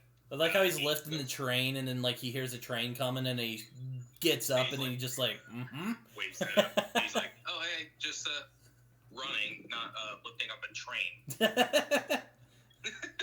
I also like he's spending more time with his family. He gets a new car for everybody, or not for everybody, but, for him and his wife, and it's a beautiful thing. Yep, spending more time with Dash, Jack, Violet, and Helen.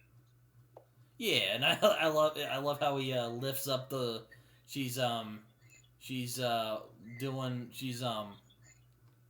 God damn it, what is she doing? And he picks up the furniture. I'm blanking on it.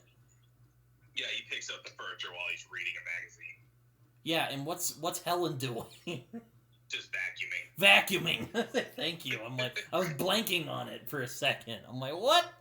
How do I forget? This is such a normal thing. I hate the noise. Like a dog. Yeah. Not pretty. And he like pinches Helen's butt, and Helen pinches him right back. He's like, oh, hello. maybe don't do that to someone with stretching powers. No. So he ends up getting back into shape, and he sees that his super suit is has a tear in it from his fight from the Omnidroid. So he goes to visit an old friend. You want to know who that old friend is? Oh yes. Who is that friend? Edna Mode, aka E, played by Brad Bird himself. Apparently, he wanted Lisa Tomlinson to do it, but because she couldn't do the voice that he was doing, she's like, "Hey, Brad, maybe, just maybe, you should do it." And let me tell you, I don't know how he did that voice, but it is amazing. I still can't wrap my mind around it.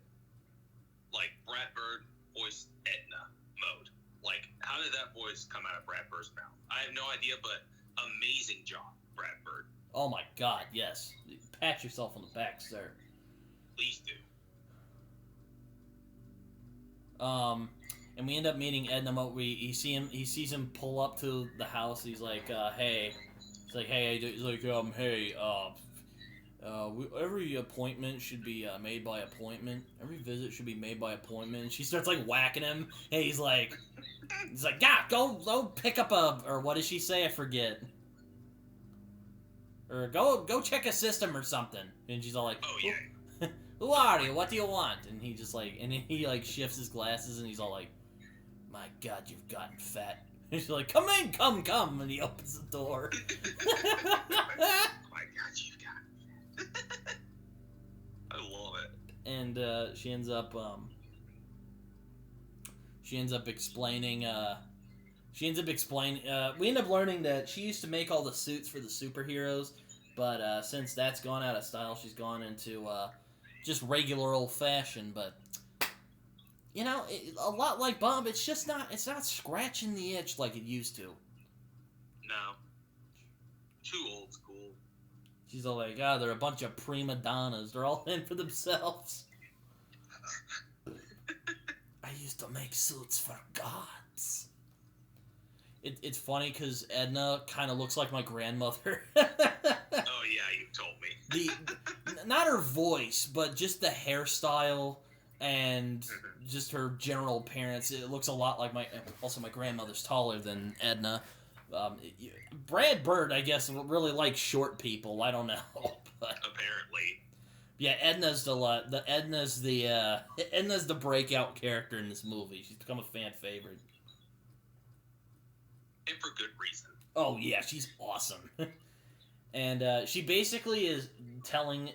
She's basically like, well, I mean, she's like, it's like, look, I just need a patchwork. She's like, oh, it's too amateur, and she puts it away. And then she basically is saying she wants to make him a new suit without actually saying it. But Jacob, I'll let you take it from here because I know you also really like this scene too.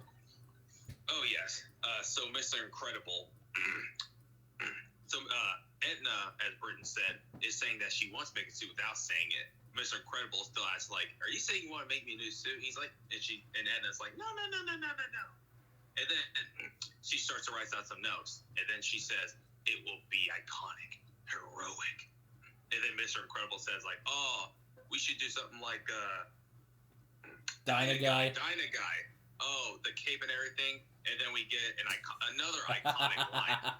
No capes. No capes. Mr. Incredible says, "Isn't that my decision now?" And then Edna proves her point. "Do you remember Thunderhead? Tall, strong, great guy, good with kids." And then I like how it's just like this ugly looking bat, just like straight out of a cartoon. He's like, he's like got his cape snagged on the rocket. Yep. It flew off with him in it. Incredible says, "Thunderhead was not the brightest bulb." Then she keeps on naming other superheroes who had capes and their accidents that led them to die because their capes. She's like, "No capes." Oh man. And then Bob's just like, fine. Bob's just like, fine. Whatever. Can I keep saying that the dialogue is so iconic? Yeah, go right ahead, sir. I will happily agree with you. Literally, this is one of the most quotable movies ever. I quote every single line in this movie. It's not like a movie where like, oh, I can quote some of the lines. No, I can quote almost every single line of dialogue in this film. It's like, so good. Oh my god, it's great. It's great. It's like the first Avengers movie. It really is. I love it. No games. So we end up getting seeing. I like how this movie almost kind of plays like hell. It's almost like Helen thinks that Bob's having an affair. It's kind of stationed like that. Yeah, where she's like, oh. He's like, oh, I could just cry.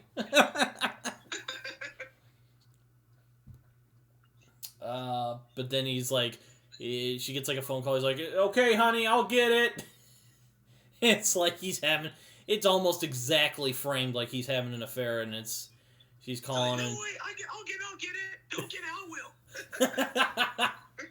It's like, are you having an affair with somebody? Yeah, no, he's not looking good by the, he's not looking good from the explanation.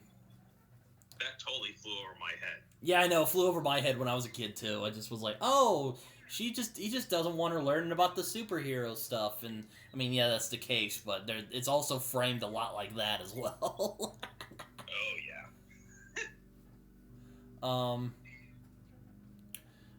Helen ends up going like snooping around, and she's about to go into his office, and then he's like, duh, duh. He's like, oh, who was that? And he's like, oh, I got another conference I gotta go to. So, there you go. I'm not having an affair, don't worry. I'm glad he didn't just go like, not having an affair, I promise. And she's like, huh? Because that would have made it doubly suspicious. Very. He would have had your wife spying on you. Oh, Lord. So then he ends up going to the island once again, and oh my god, the music, again, is so freaking sexy. Ugh. And those mimosas, certainly sexy. They look amazing. I want to drink that. Looked like orange juice, though, but it looked amazing. I thought it was orange juice when I saw the movie. Yeah, well. I was like, why is he calling it that? I thought that's orange juice. I'm like, oh, never mind, it's not orange juice. I'm like, those drinks look really good. And I'm like, God. They do. He's like, do you want another mimosa? He's like, yeah, sure. And he's like, flies under the island, ends up walking around and goes to this office space. And I love the really quiet scene of this. Me too. Then we get to one of my favorite scenes of the movie. The wall opens, and then there's a new Omnidroid. Oh, no. And picks up Mr. Incredible, throws him around. He's like, it's bigger. And he's like, it's better. Throws him around. He's like, oh, man, ladies and gentlemen, it's too much. It's Mr. Incredible. Oh. And then we see this guy run up. We can see this guy fly onto the robot and just says, it's finally ready. He's like, well, I had to get through quite a few supers to get to you. And he's like, I had to make major modifications. Sure, it was difficult, but for you, it's worth it. After all, I am your biggest fan. And he's all like, buddy? He's like, my name is not Buddy!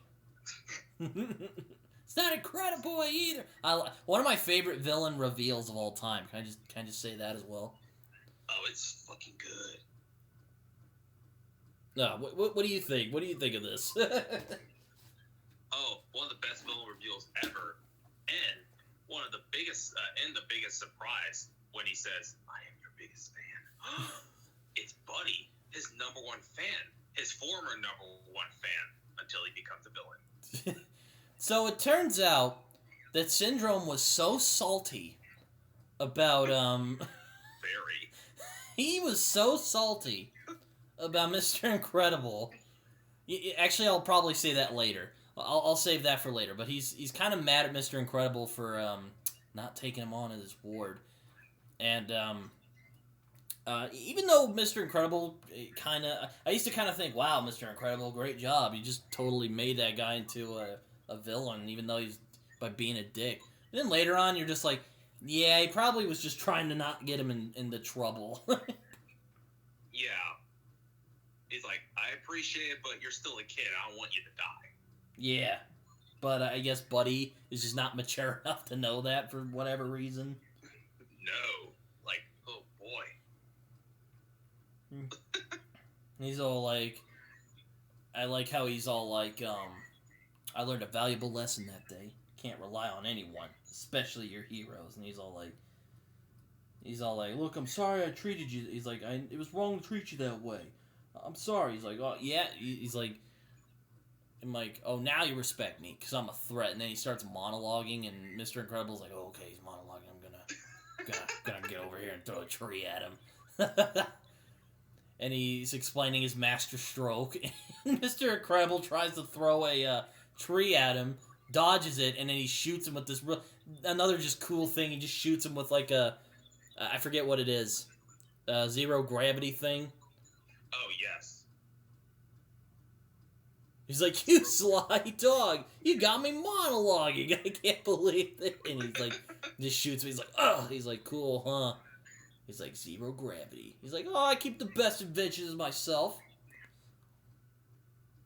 And then he's like shooting up, and then he's like, oh yeah, who's super now? I am Syndrome, your nemesis, and he like throws him across the air. Brilliant. Luckily, Bob survives that. He like falls in the water. He's like, whoop. If he hit hard ground, then he'd be dead. Oh, you'd be dead or seriously injured. No, seriously injured because he doesn't have superpowers. So what do you think? Jacob? Or I'll let you take some of this. Alrighty, so Mr. Incredible falls into the water, so he's still alive, thank God. But Syndrome wants to be sure that he's dead, so he throws a bomb underneath the water. But luckily, Mr. Incredible managed to escape from the survives from the bomb underneath the water. But since Syndrome still wants to be sure that Mr. Incredible's dead, he sends out a droid scanning everywhere, scanning underneath the cave, making sure he's dead. Luckily, Mr. Incredible hides from that. So Syndrome, the robot comes back to him and he says, Mr. Incredible terminated, nothing detected. So Syndrome thinks Mr. Incredible's dead, but he survives. Yet again, once again, it shows Mr. Incredible's intelligence. Indeed. And ability to evade his enemies. On the meanwhile, he ends up finding the corpse of Gazerbeam. Unfortunately, he died while on this island with Syndrome. But don't worry, I think either he or someone else left a message that said Kronos. He's like, Kronos? Okay. I don't know what that is. So, then I forget what happens after that. I'm losing track of what happens after that. Jacob? What does happen? Oh, isn't it when Elastigirl, or isn't it when Yes. Helen finds the scratch? Yes. That she calls Edna. Another great scene. She looks at the costume and she's like, Edna. She's like, look, I'm trying to call E. She's like, this is she. Who is this? This is Helen Parr. And she's all like, huh?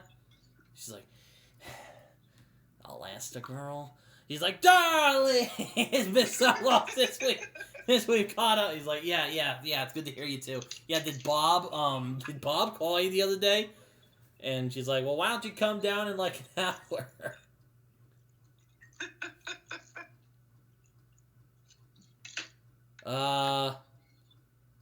And I think she invites her down there, if I remember, or is that later? No, it's right next. No, wait, no, that's later on.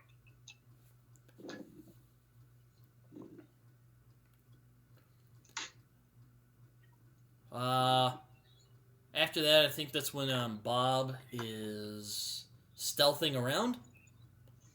Yes. Another one of my favorite scenes in the movie. I love this. I love his infiltration of the place. Me too. It shows you just how competent he is. I like the competence of these heroes. Me too. It's just like, it's not just like crazy people beating up each other. It's people who know what they're doing and trying not to get people killed in the process.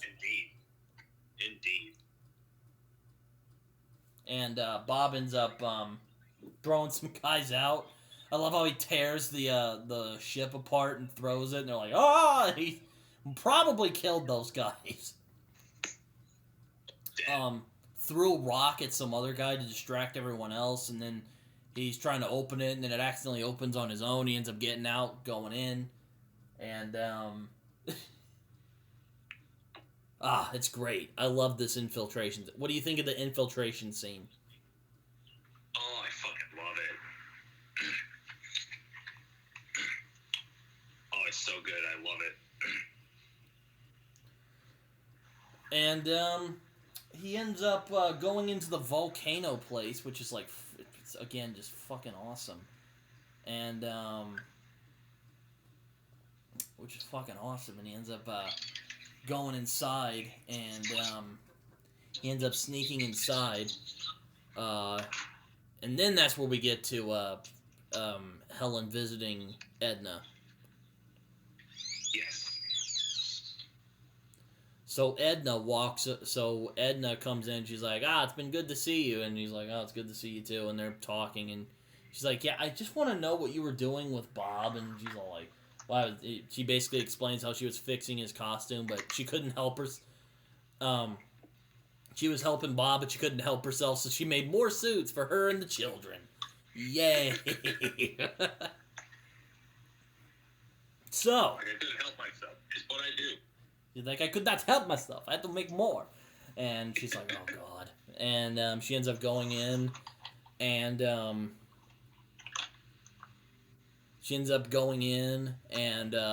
ends up showing her the costumes. I love this scene too. Just so good. It's so good. And Helen's just like, Helen is horrified.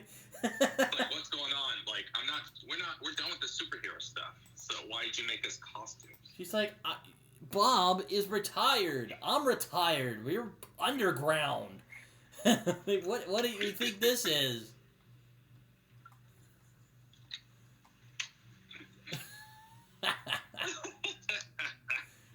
And then she's like, well, sir, I thought you knew. I'm sorry. And she's all like, he's like, so you don't know where this is like later on.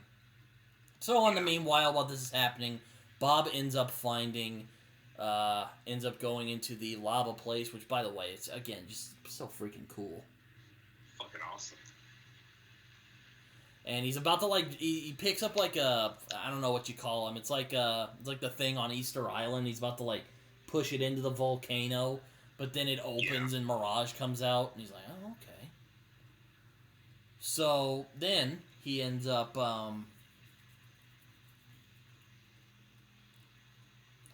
walking inside, and then he ends up going inside the volcano, and he's almost about to get smushed into it, but he manages to just barely get into the place. Yes. And then it beeps up, and there's a supercomputer, basically. So then he goes on the computer. Then we get probably the most intense scene of the movie. Jacob, do you want to take it from here? Oh, yes. So Mr. Incredible finds his computer, then he's able to access it, and then he realizes all of the missing superheroes, they were actually terminated. That means they were dead. Mm-hmm. Syndrome's plan all along, and man, Giacchino's music, the intensity of the scene, the editing, going back and forth with Edna and Helen, and Mr. Incredible finding out, oh my god, by far the darkest and most intense scene of the entire film, and I love it. Yeah, I mean, that never really dawned on me when I was a kid that he killed that many of them. Like, it didn't occur to me that it was, like, eliminated meant, like, he killed them until, like, later on. I was like, holy shit! He was a monster! Until I watched it back, I'm like, oh, he killed all of them. Damn, some dark shit for an animated film. Oh my lord.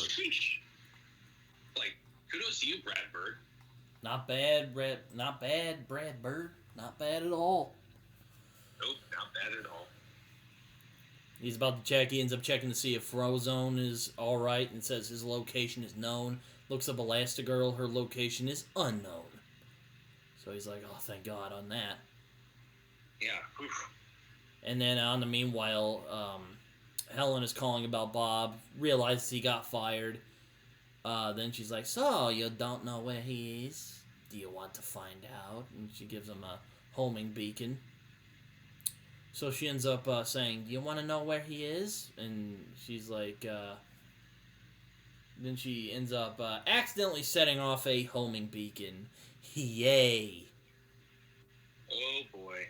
Into just, he gets shot by these black bubbles? Yeah. It's weird. Don't know what they are, but I do like the sounds they make for some reason. It's just like oddly satisfying to me. ASMR there. Yeah, there you go.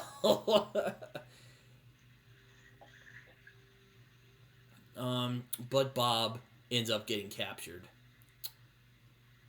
Big oopsie. Big mistake. No recovery. Nope. And oh yeah, Mirage comes in, so yeah, that's not good. Not at all.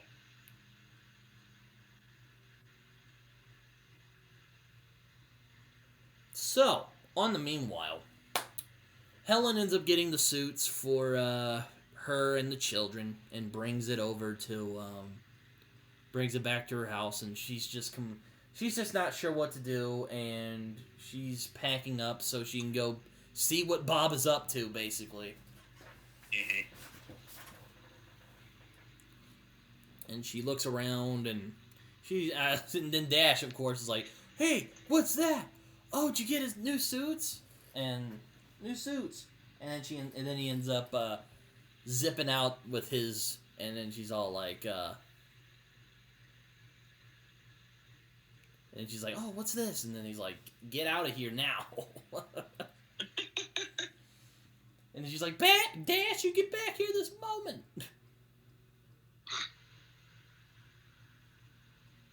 And then Violet comes in. She's like, "Look at this. It's yours." And she's all like, "What is this?" And she's like, "Look, this is not. I'm not going to talk about this right now. And I'm already packing." And she ends up shutting the door. On the meanwhile, she's calling a guy she used to know because apparently, even if she were a hero, she also has her hobbies, and she also knows how to fly a plane. This woman is amazing. I know, right? Mr. Incredible, you're one lucky guy. One lucky gentleman.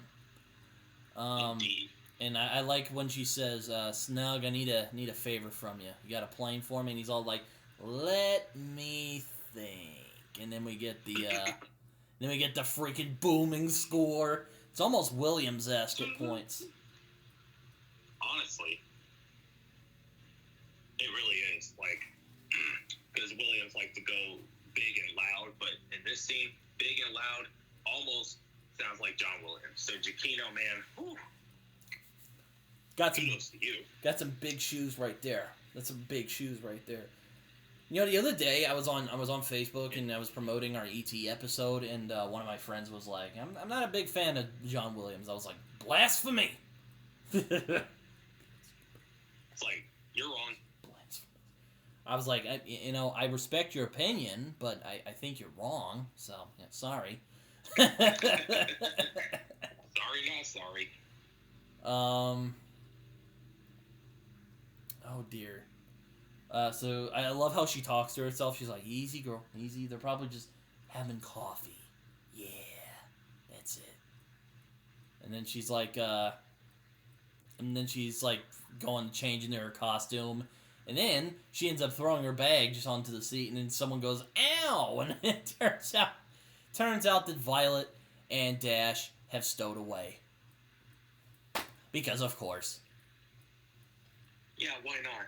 We're superheroes too, technically, so let's join She's all in. like, "Oh, it's not my fault. Dash said he was gonna go check and whatever." He's like, "That's not true." They start like arguing with each other, and she's all like, "Wait a minute. you left Jack alone, and she's all like, yes, Mom, I'm completely stupid. No, we got him a babysitter, of course. And then she ends up calling Kari, who's just this poor girl. Have you seen Jack's Attack?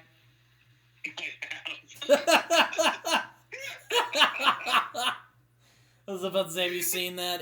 Oh God, that poor woman goes through so much. Like, bless her soul. Yeah, I know, exactly. And she's like, look, there's probably another group who could probably take care of him. She's like, don't worry, I got Mozart and all that. I wish my parents played Mozart for me when I was a kid. And she's like, and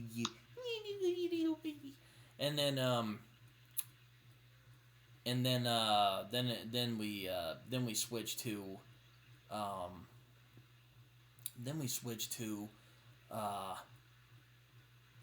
we switch to Syndrome coming out. I love what he says. He's like, you, sir, truly are Mr. Incredible. He's like, Syndrome, what? I love how Syndrome is like still like he's so fanboying about Mr. Incredible. Yeah. At the same time, he still wants to get revenge on him. I love how I like how he's basically the fanboy just gone entirely wrong. When I see this, I'm like, jeez, man, Brad Bird was way ahead of his time with Syndrome. Because there's a lot of buddies nowadays. Maybe not like that, but I've seen some people who are very buddy-like. Oh, absolutely. Oh, man. Twitter was made for someone like Syndrome. Honestly, the memes with Syndrome are like, ooh, unbelievable. He's like, you, sir, truly are Mr. Incredible. He's like, I was right to idolize you, but man, using another super to cover your tracks and then break it in here. He's like, oh man, I'm still geeking out about it. And then he gets all mad and he's all like, but then you had to go and call for help with the thing. I mean, Mr. Incredible calling for help. Help me. Help me. Lame. He's like, all right, who'd you contact? He's like, didn't know about the homing device. And it sucks. He's telling the truth, too. He's like, I didn't know about this. Like, it was good foresight on Edna, though. Like, I'll put it that way. Oh, yeah. Kudos to you. Because he would have been screwed if they'd stayed there by himself. Oh, absolutely. Oh, yes. Then, he's like, then there is a government plane coming in, and then he shows the thing, and then his eyes, just his heart, you can just see his heart just go to his stomach, and he's like, oh, Helen. And then he's all like, oh, so you do know these people. He's like, oh, well. And like, I'm going to send him a little housewarming gift. You're like, oh, God. Then we get yet another intense scene. Jacob, you want to take it from here once again? Oh, yes. So, this scene, we get the plane scene. So the plane is about to crash. And Helen tries to stop it because she is an expert pilot. And she's like, 899, disengage. I repeat, disengage. These missiles are still coming closer and closer and closer. And then Mr. Incredible's like, no, we'll do anything. He's like, too late. 15 years too late. Years like, too late. It's like, damn, that was menacing. But at the same time, oof. Cold-blooded, bro. Very. 50 years too late. I don't know why, but the way he said it just gave me chills down my spine. Yeah, I know. You're like, ooh. Never thought Jason Lee would be so menacing. I know. I know him as Dave from Alvin and the Chipmunks. Me too. When I look back on the cast, I'm like, Jason Lee, Dave Seville, voice Syndrome. Damn. I don't blame you. I'm just so like, huh? And then she's like, don't even know if 9 or 9 or there are children on board. He's like, no. And then apparently Mirage even is like, oh shit. Damn. We'll continue what you were saying. There was a lot of stuff going on. Oh yes. Alright, so, Helen, wants Violet to create a force field because she knows that they're not gonna make it. So, she tries to make a force field, but she can't. So, Helen just grabs the kids, and they just jump out of the plane. Safe and sound. Then they fall into the water. Brace yourselves!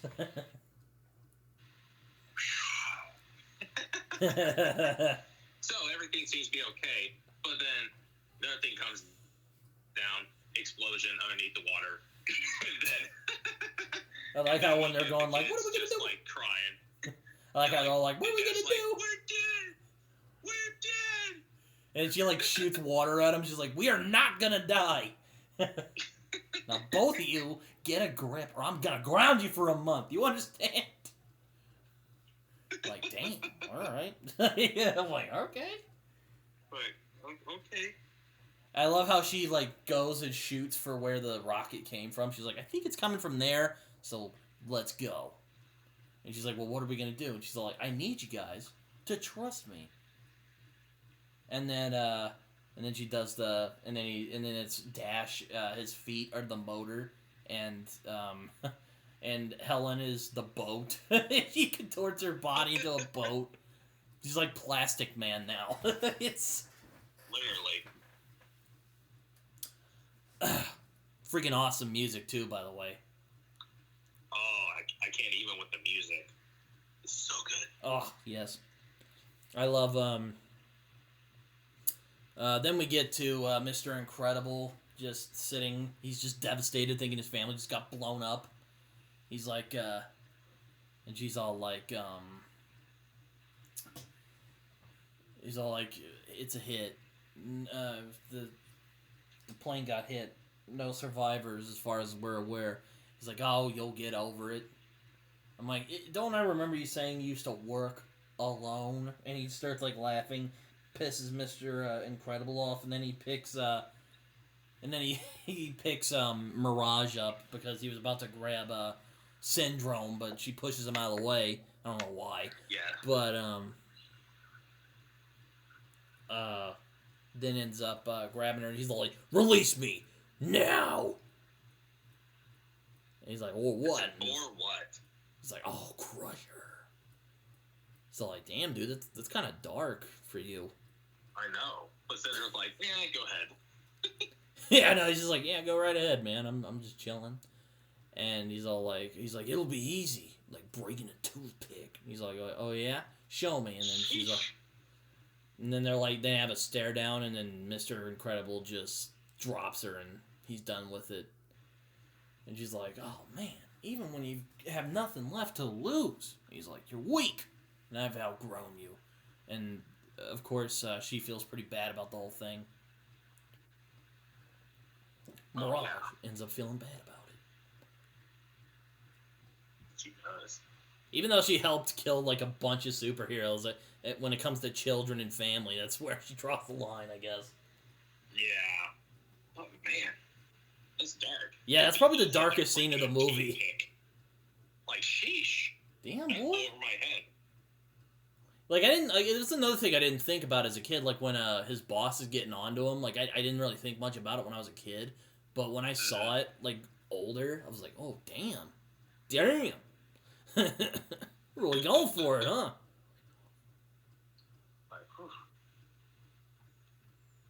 So, at the nighttime, Dash and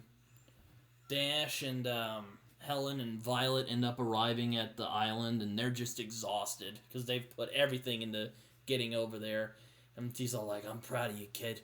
And he's all like, thanks, Mom. And then they end up going to a fire, and I love how she goes like, hey, you guys go,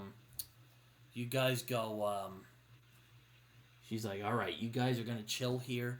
Violet, you're in charge. I love how Dash just goes, what? And she's all like, you heard her. I'm all like, who did you think was gonna be? She's gonna leave your ass in charge? Hell no. You think she's gonna be like, oh yeah, you two can just hang out and don't get lost? But nope, she don't do that. It's like, what? Nope. I'm definitely not putting you in charge. You think I'm stupid? Oh man.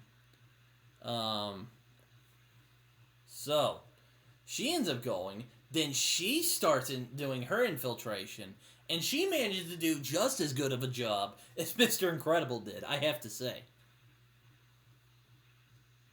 Oh, for sure. Well, what do you think about her infiltration scene? Ooh, I love it. It's super stealthy. It's so dark. I love the music, too. Oh, yeah. I love the creative use of her powers. Me too. The way she uses her powers, super clever, just super sexy as well. Oh my god, bro! When she's like checking her ass on the mirror, I'm like, oh. Even when I was a kid, I was like, I had to like rewind it a couple times. Oh, I did too, but then I got caught. Oh. Mom's like, damn it. Your mom's like, what are you doing? I'm like, nothing. Checking out Elastigirl. Is she thick? And I like how she's like trying to crawl, and she ends up getting her leg caught in the door, and then he's about to open the door, and then she's like crawling towards him, and then her waist gets caught, or her stomach gets like caught in the door. And she's like, ah, shit. And I love how when he opens the door, they're like, hey! She like punches all of them out, and then her hand gets stuck in the door, and then she ends up finding the dude's face and then knocks him out too. One of the guys ends up finding her leg, and then two guys are just, hanging out, just having a good time, just driving around in her cart, and they get knocked over by her sternum. Like, bunch of moves. But I kind of skipped over the fire scene. She basically goes, Violet, don't be a bitch. Okay, well, that's not it. She doesn't say that. Why did I say that? She's basically like, she's like, Mom. She's like, look, just be in charge. And hey, Dash. I love how she goes, all right, Dash, I need you to, if these people, you know how those talks about the people in the cartoons? And she's like, yeah. And they shake their heads. Well, those guys are not like those guys. They are not going to, they're not, you think they're going to just steady their hand because you're children? I'm like, they will kill you if you give them the chance. Don't give them that chance. And I'm like, all right.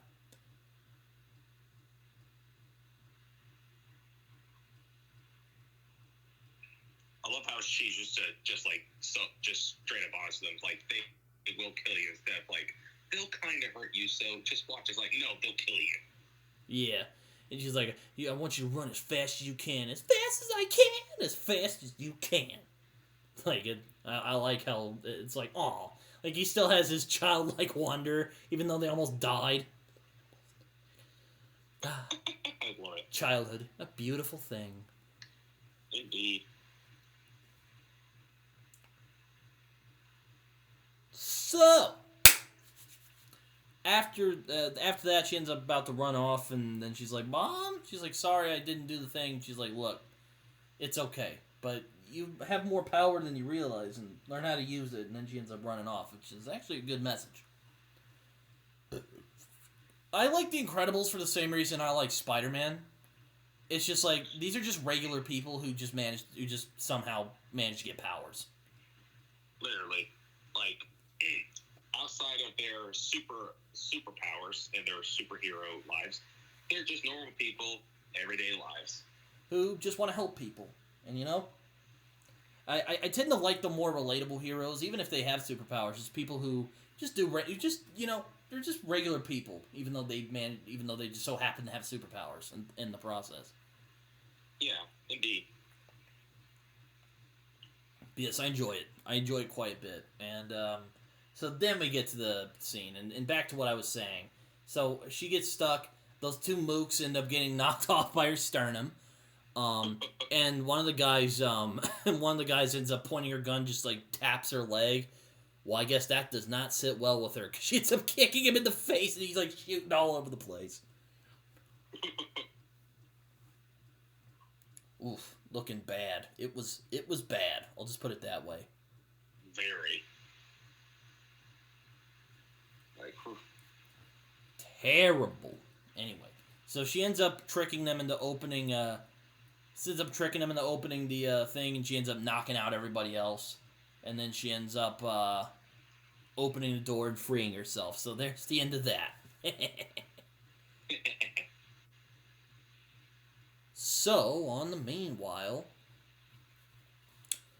Dash ends up saying, while Violet starts playing with her powers, and Dash is like, well, not that this isn't fun, but I'm gonna go check some stuff out. And she's like, Mom said to stay in the cave.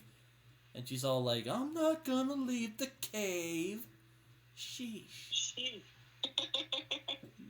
That'd be me, honestly. But, I'm gonna check out. So like, I'm just gonna look around.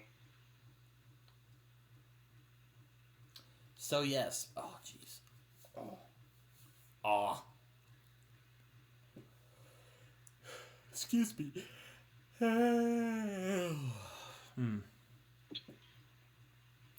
Excuse me.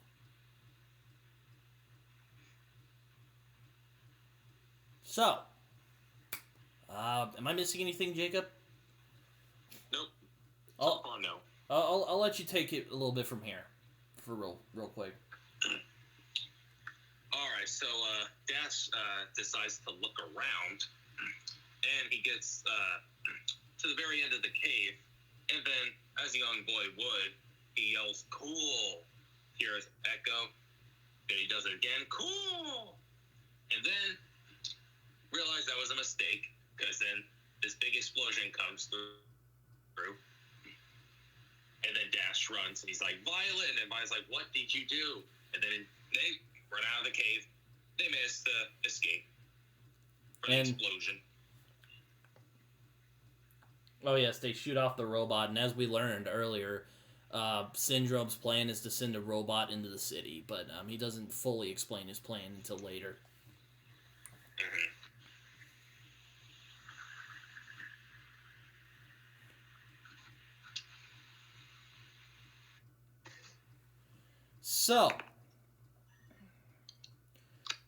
So, the next day, Dash was sleeping on Violet, and he wakes up, he's like, ooh, and he looks up at a bird, and he's like, and then it starts talking like, he's like, voice identification, please. And he's like, hey, Violet, look. And it says, voice key incorrect. And she's like, she's like, wait a second. And then it starts like beaking. And that's not good, because then a bunch of mooks and robots start going after him. On the meanwhile, Mirage ends up freeing Mr. Incredible, and Mr. Incredible's just pissed. He ends up picking her up, and he's like, what could you possibly take away from me? She's like, they're alive. They're here. He's like, oh, they're alive? And he drops her. And she's like, and then he picks her up and hugs her. And then we get an awkward situation, because there stands his wife, Helen, over there. And she's all like, oh, well, you must be Mrs. Incredible. And then she knocks her out. And then she's all like, hey, she was helping me escape. She's like, no, that's what I was doing. And he like pulls her clothes.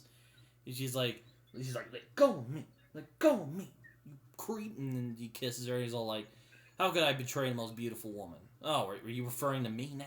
There's another little detail I missed when I went back and watched it. When Helen knocked her out, she also tries to punch Bob, but he dodges it. Yeah. I don't know why I missed that when I was young. Oh, yeah. I thought she was just knocking her out, and then he, like, catches, and then he just caught her. He just happened to catch her fist. Mm-hmm. And then she's all like, oh, your kids, I think they set off the alarm. She's like, what? They set off the alarm? And then they run out, and he's like, oh, you brought the kids here. I'm like, they didn't bring the kids here. They stowed away, and I don't think I like your tone. So on the meanwhile, Dash and Violet are stumbling into the woods, or they're stumbling around the forest, and then they end up getting surrounded by the guys. And Jacob, I know you love this scene as much as I do, so I'm going to let you take it from here. All right. Just another intense and exciting scene. They try to escape these people. Dash is just running as fast as he can. Then on the way, he actually runs into some bugs. It's so funny. Classic. And then we get to the most fun, exciting part of this scene. Dash runs on water. Oh my god. And the music? So oh, goosebumps. Goosebumps, man. I'm telling you. The music. This is scene right here. Just gave me goosebumps all the way through. Oh my god. It's so good. It's so good. We don't deserve this. We don't deserve this movie. We don't deserve The Incredibles. Like, this is one of the greatest chase scenes I have ever seen. Like, I'm not even being hyperbolic here. No, it is. It's a fact. Like, I love how she goes, Dash, run. He's like, what? Run. And he shoots off. He's like, oh, there's supers. He's like, get the boy. And then he's trying to chase it. And then the other guy's trying to get Violet. And he runs through the forest. He's, like, flinging around. He ends up going into a tree vine. He's like, I'm alive. Yeah. Woohoo. And then they look over. He's like, uh-oh. Zips off.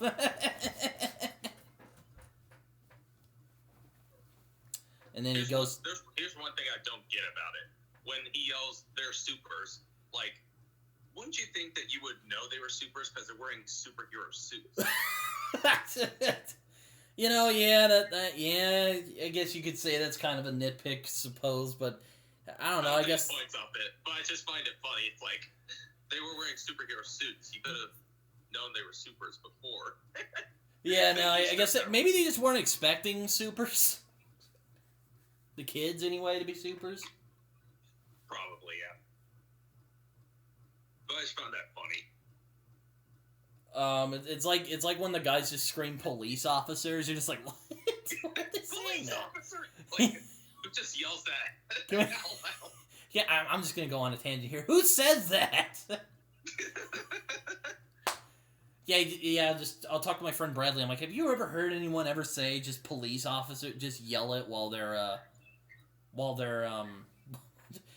not just we're the police or police. Open the door. No, they just run in and go, police officers.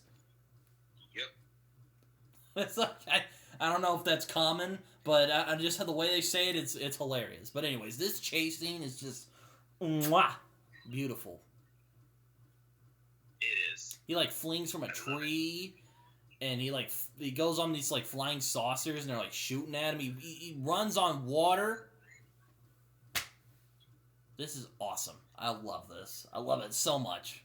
Just it's so awesome. Yes, it's good. I'm like, yes, give me all of that. Also, the music from Giacchino is just so good. Top tier. Top tier indeed, sir. So, oh yes. So they're getting away and they're arguing, and she's all like, well, now I'm in the middle of this godforsaken jungle, and yada yada. And he's like, look, I know you're just trying to pick an argument, but I'm just glad that you're alive. Because he thought they were dead there for a minute. I'm like, relatable. Very.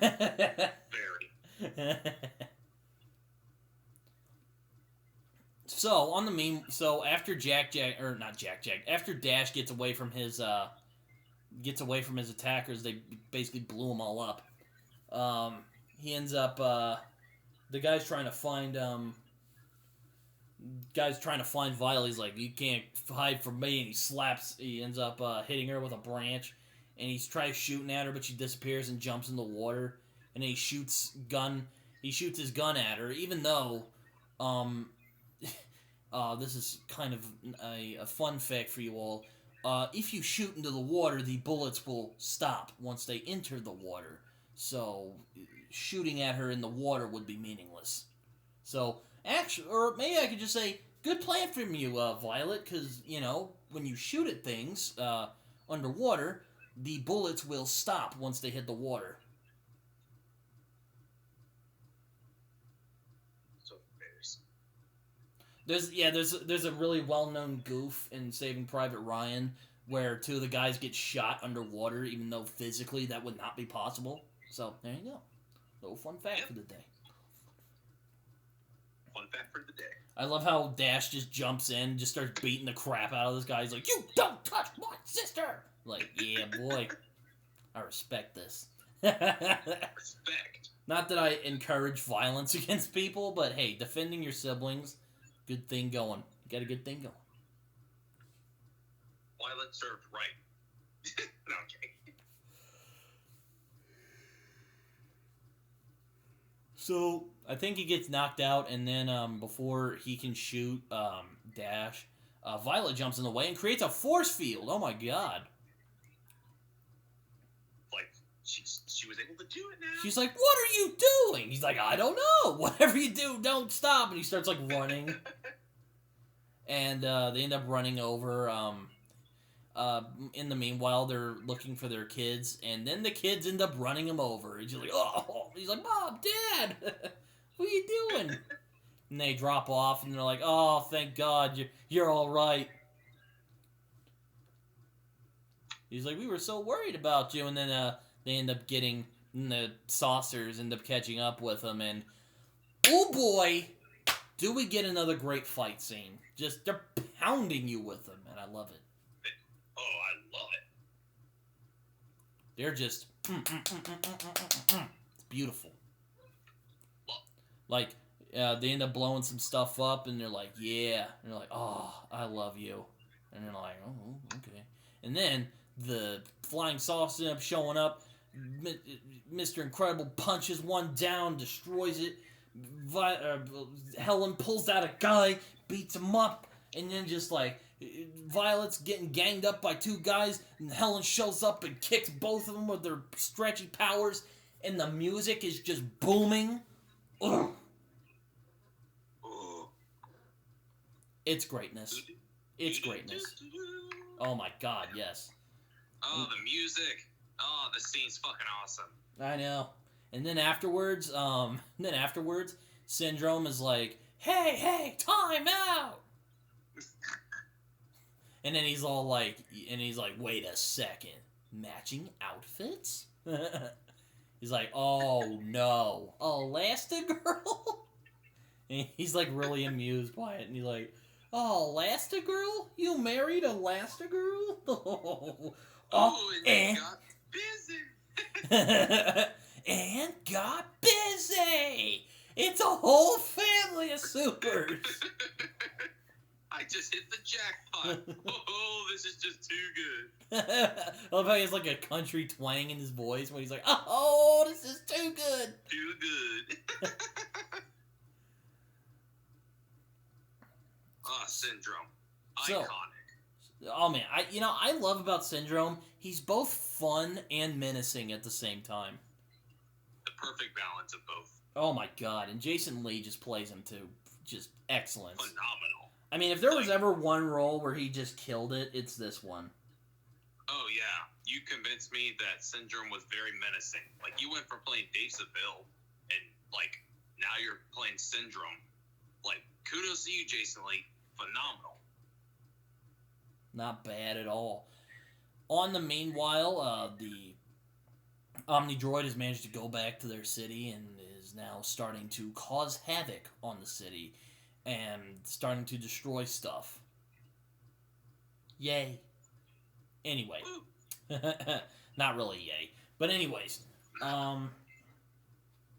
So then we see Syndrome play the feedback. He's like, oh, come on. You gotta admit this is cool. And he's all like, the robot goes to the city. And people are crawling for help. But then Syndrome comes to save the day. I love his childlike glee when it comes to superheroics, even though he's like murdering people. Yeah. Like, you're murdering people, but you're still like a fanboy. Just like, you gotta admit this is cool. It's just like the movie. It's like a movie. It's like, oh my god. It's like, you're one twisted fuck. Yeah, he's all like, so you're gonna take the credit of what real heroes are doing, and you're gonna pretend to be one? He's like, oh, I'm... So then, Syndrome explains his plan. So basically, because he was so salty at Mr. Incredible for having rejected him... Would you say he ought to? Beyond salty. Oh yeah, he takes the salt to another level. He could fill a mine with the salt. It's like it's unbelievably salty. Like, man. He's like, I could be a more real hero than you, and I didn't need your precious powers, your oh-so-hard gifts, and he's gonna be like, I'm gonna give him a superhero. It's like they've never seen. And when I'm old and I've had my fun, I'm gonna make it to where everyone can be superheroes. Everyone can be super. And he says, and when everyone's super, no one will be. You're like, damn. But also, back to explaining. So his plan is that he was so salty because Mr. Incredible rejected him. He decides, I'm going to launch this gigantic robot into a city. And it's going to destroy some stuff and cause havoc and whatnot. Well, I'm going to come in and I'm going to save the day. And I'm going to become a new superhero. And the new superhero... And I'm going to save the day. I'm going to have a lot of fun. And then after that, I'm going to... And then after that, when I'm old and I've had my fun, and he's going to basically give all of his stuff to regular people so that everybody can be super, thus making the term meaningless. Very meaningless. So he ends up going, and I love how when he's walking towards his jet, he wipes his nose, and he's about to, go up on there, and yeah. So... We then get a thing when Mr. Incredible's like, oh, I've been a bad father and husband, friend, and Dash is like, what? And Helen's just like, wait, let him keep going. It's like, but Mom, Violet managed to escape. But like, oh, your dad's talking. Don't be rude. And I love how he's basically just explaining I kind of screwed the pooch there. So, and she's like, well, I'm glad that Dad is making some progress on making some progress, but I think we have some more pressing matters. And then presses it and releases all of them. So not bad. Not bad at all.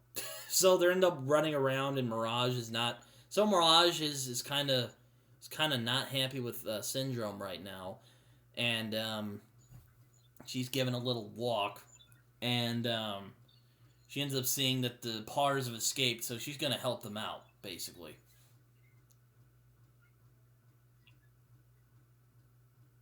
So that's what she does. She looks around, and she's like, I don't think we'll make it to the mainland in time. And then she ends up going to the van, and then she says, well, she's like, dang, they've probably changed all the passwords now because I broke in already. So then they end up, Bob ends up sneaking in. They're celebrating, and he pops a cork and he catches it. I love how he catches it, and he's like, yeah, and he just roughs them all up and beats them up, and it's just good times. Yep, celebration's over. And he's like, well, she's like, oh, great, I can't fly a rocket. And she's like, well, I don't know how to use it. And then I love how Mirage just says, say please. And they look up and they're like, oh boy. So then we get to the third act of this movie. Can I just say, one of the greatest third acts of all time. Oh, in the history of cinema. Oh my god, this is Avengers tier. I am telling you right now.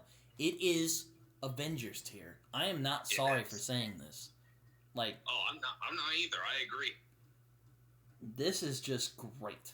So, they end up flying the rocket, and I love how it's almost like a road trip. They're like, are we there yet? And he's just like, we'll get there when we get there.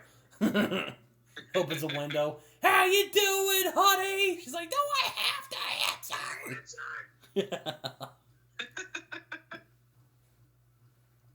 So, They end up dropping in. They end up dropping in on the, and they end up going to the street, probably causing some people to crash their cars. And he's all like, "Well, where are we going?" And he's all like, "Well," he's like, "No, this will take me to the financial." He's like, "So where's the robot?" "In the financial district." And she's like, "Well, what about this?" And he's all like, "That'll take me downtown." And then they're arguing, and she's all like, "Bob, you just missed it." He's like, "Oh, you want me to do it?" Yeah. He like drops into traffic. Again, probably causing a lot of damage in the process. Oh, wait, we missed two scenes in this. Oh, we missed 2 scenes? Okay. Oh, Yeah, yes. Yeah. We missed that scene, didn't we? I'm gonna stay, you take it from here, man. I cannot believe I clearly lost. I've been wanting to take the mic on this. By far, the most iconic scene of the entire movie. Most iconic, most memorable line of the entire movie. So we see Frozone getting ready to go to dinner with his wife, Honey. But then he sees the robot outside, so he decides to suit up. But his suit is not there. And then he drops the, "Honey, where's my super suit? What? Where is my super suit? I put it away. Where? Why do you need to know? I need it. Don't you think about doing some random dude? We've been playing at dinner for too much, but the public is in danger. My evening's in danger. You can't tell me you're a serious woman. We are talking about the greater good. Greater good? I am your wife. I'm the greatest good you are ever gonna get." I love it. My mom and I quote this line to each other all the freaking time. Like, it is just... It's so good. We quote it all the time to each other, and I love it. I love every second of it. Oh, yeah. One of the most quotable lines ever in cinema Oh, history. my God. Yes, it's You just... can't tell me when you watch Incredibles, you can't quote the, "Where's my super suit?" It's like, "I put it away. Where did you put it? I need it." I wonder if she just washed it and misplaced it somewhere. Probably it. So okay, so they drive. So after that, they drive in. They end up crashing, and then they're like, "Oh, how's everyone?" They're like, "Super duper dead." He's all like, "Oh, that was fun. Let's do it again." And he sees the thing running around, and he's all like, "All right, I'm going in." And they have an argument. And I'm always uncomfortable with the scene for some reason. It's a great scene, but I'm always like uncomfortable by it. What do you think of this scene? I wasn't uncomfortable because I understand what Mr. Incredible was saying to her. Basically, he's like, "I'm asking you to wait with the kids. I have to do this alone." But Laughter's like, "No, you're my husband. I'm with you for better or worse." But Helen's like, "What is this to you, playtime? So you can be Mr. Incredible again?" Mr. Incredible's like, "No, I'm not strong enough." And then Alaska was like, "What is this? Some sort of workout?" And then Mr. Incredible says, "I can't lose you again." It's like, that got to me, honestly. That's a great scene though. When he's like, "I can't lose you again." And he's like, "I can't, not again, because I'm not strong enough." And she's like, "Look, I love how she's like, "Look, we're doing this together, okay?" And he's all like, "Okay." And they kiss. And the kids are like, "Oh, okay."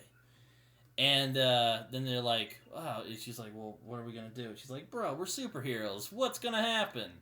Then we get a scream, and then the Omnidroid just sneaks up on him. She runs up on him. Which ends up killing one of the greatest final battles in cinematic history. I'm not even being hyperbolic when I say this. The music, the suspense, the intensity, it's up to 11. Like, I'm not even kidding. It is up to 11 in this scene. It's Avengers tier. It is Avengers tier. I'm not even trying to be hyperbolic. Like, it is legit Avengers tier. It is that good.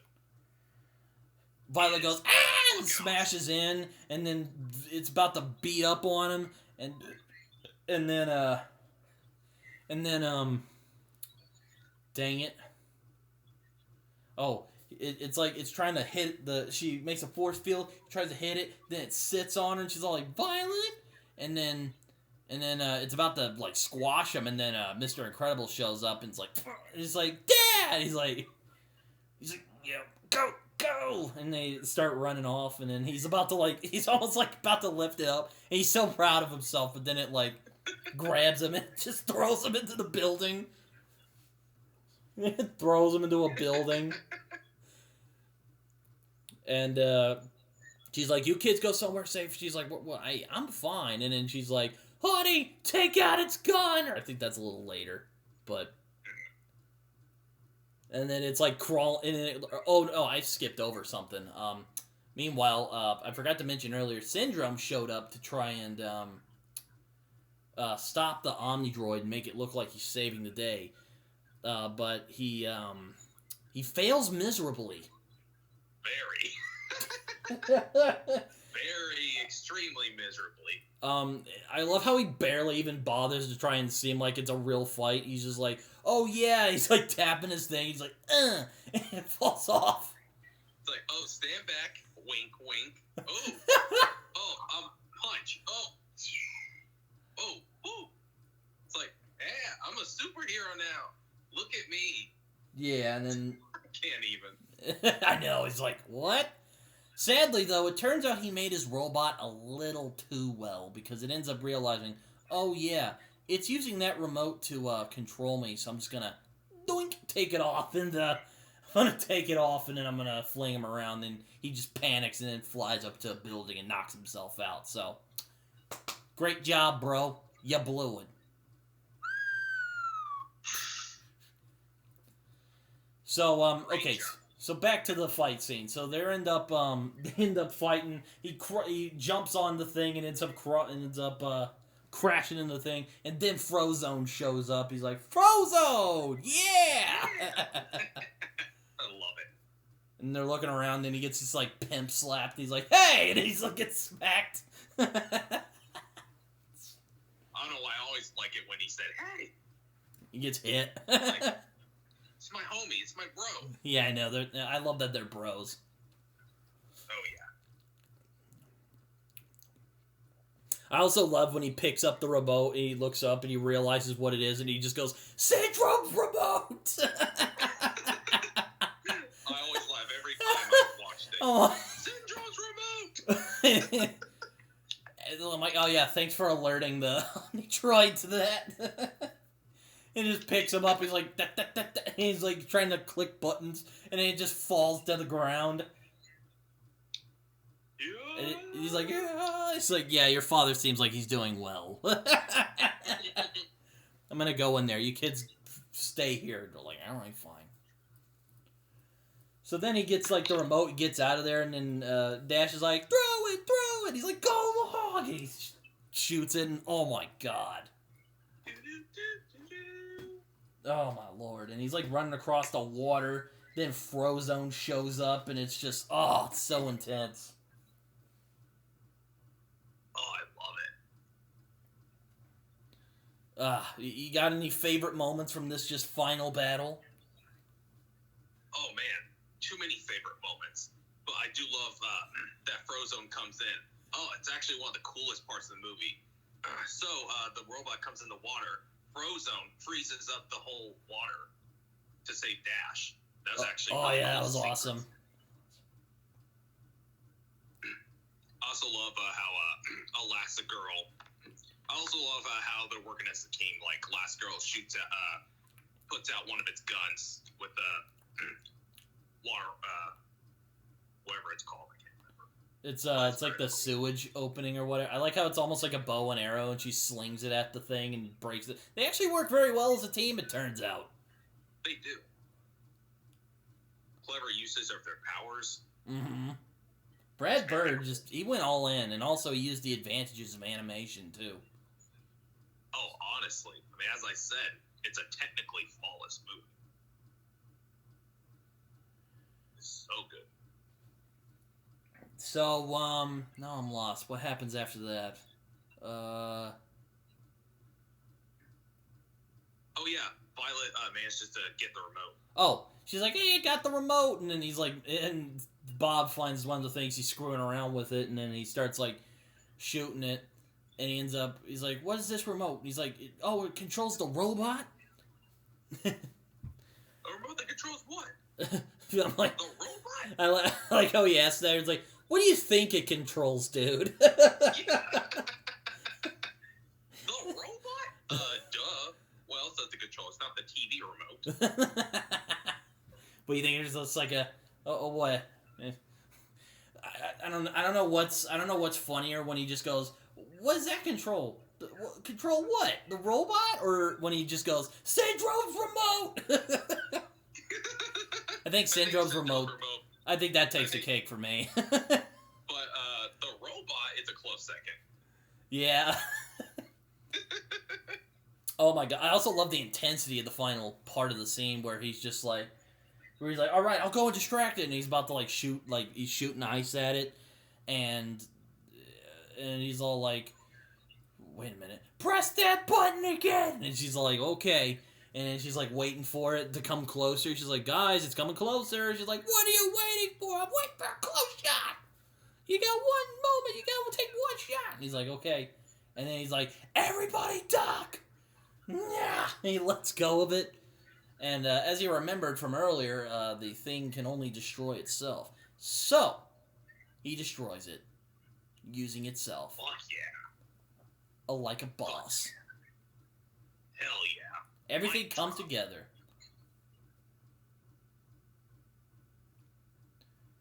And then it falls to the water and explodes. Because of course it does. Because why not? It's a superhero movie. It also probably because the electricity fell into the water, but I'm like, you know what? It's a superhero film. Of course it blows up. You know what? It was awesome anyways. Then all the people start like celebrating, and they're like, yeah. And then Syndrome looks up. He's like, no. It's like, yeah, your plan failed miserably. Though it did a good job at making the other heroes look good. So thank you, Syndrome. You helped us by not helping. You helped us by creating an evil robot. I appreciate it. Yes, indeed. So, after that, you see these two older-looking guys going there. That's your old school. And he's like, yeah, no school like old school. He's like, and I like how Frozone just goes, just like old times. He's like, yep. And he smacks him. He's like, oh, hurt too. Yeah. Hurt then too. Then we get them driving in the car, and we see Rick Dicker once again. He's all like, we're freezing Syndrome's assets, and he's like, yeah, blah blah blah. He's like, the country owes you a great debt, Bob.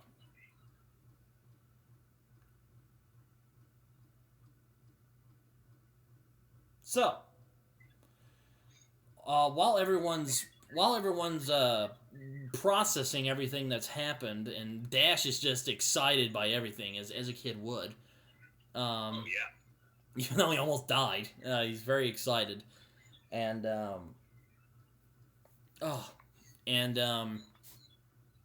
he's like, that's the best vacation ever! I love our family. And then she's hearing the voice messages from Kari, which we see in Jack's attack. She's like, weird things are happening. She's like, and she's like, it's all right. I left him with someone else. She's like, I didn't hire another babysitter. And they run in, and it turns out, Syndrome's there. Fuck. And he's like, you ruined my future. So I'm just paying you back in advance. He's like, oh, no worries. I'll be supportive, encouraging, everything you weren't. He's like, another just part of the superhero genre that's kind of making fun. I like how he just blows a hole through the roof. He's like, ha ha! He just like shoots up in the air. I'm like, what are you, Goku? I'm gonna Goku out of here. And she's like, oh my god, he's got our baby. And he's like, oh jeez. Turns out though, Jack is a lot sharper than we thought he was. And it turns out he has powers. Oh no. And he just starts completely attacking Syndrome. And she's like, well, why don't you throw something? He's like, I don't want to throw something. It'll hit Jack. So they're arguing. The baby ends up attacking him, turns into fire, turns into metal, turns into a monster that just starts attacking him, a rage beast like the Hulk. Like, and holy fuck. She's like, oh my god, calm down. I wonder how they were able to handle Violet and Dash's babies. That'll be something. Oh boy. We ever do get Incredibles 3 if that happens. Just imagine. So yeah, then he goes up, he's like, this is not the end of this, I will get to your son. He's like superhero gloating or whatever. I like it. It almost sounds pathetic. He's almost like, I will get you eventually. I will get your son eventually. Then Mr. Incredible throws a car and he's like, oh no. But he hits him and he starts going towards it. And remember what she said about capes? Well, unfortunately, Syndrome learns the hard way. Wearing capes is a bad idea because it ends up getting snagged into the engine. I laugh, but this is awful. And he ends up blowing up. He gets sucked in and he blows up. You know, another explosion. You know how it happens. Yeah, just proving Edna's point again. No capes. Because that's what happens. So you get caught and you die. You get caught, and then you die. Brutally. In an yes. explosion. And it blows up, and the debris ends up falling on the house. I'm surprised it didn't hit any of the other houses, but I get superhero logic, I'm guessing. So it falls on the house, and Violet ends up protecting him with a force field. Yay. And she's like, that's my girl. And then the kids and Dash all like, so does that mean we're gonna move again? And they just start laughing, and they turn around, and there's the kid there. And he's like, that boy's totally wicked! And he like sits back, and they're all like, all right, okay, cool then. Then we go 3 months later. 3 months go by. Turns out Dash finally managed to get what he wanted. He's going to compete in sports, and the god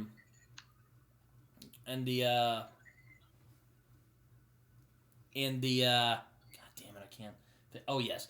Ridinger, the kid from earlier, ends up seeing Violet, and he's like, so, you want to do something? She's like, how about a movie? He's like, oh, cool. At Friday? He's like, Friday, yeah. I'm thinking now of Incredibles 2 when she sees him again.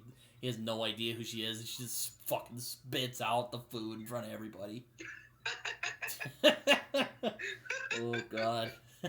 Incredibles 2, one day we'll do it.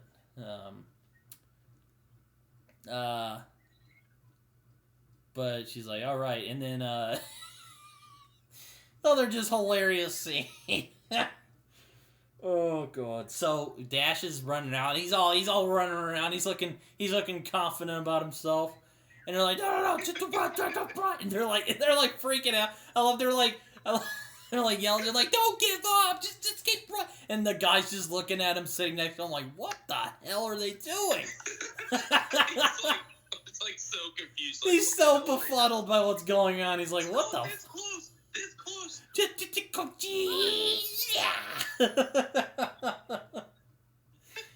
Oh god. I love it. I love it. And Dash ends up getting second place, and it's he's like, don't give up, just keep running, just keep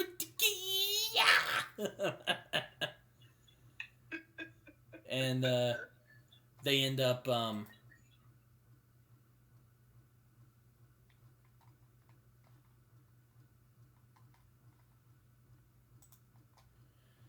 so yeah, they end up going into that, and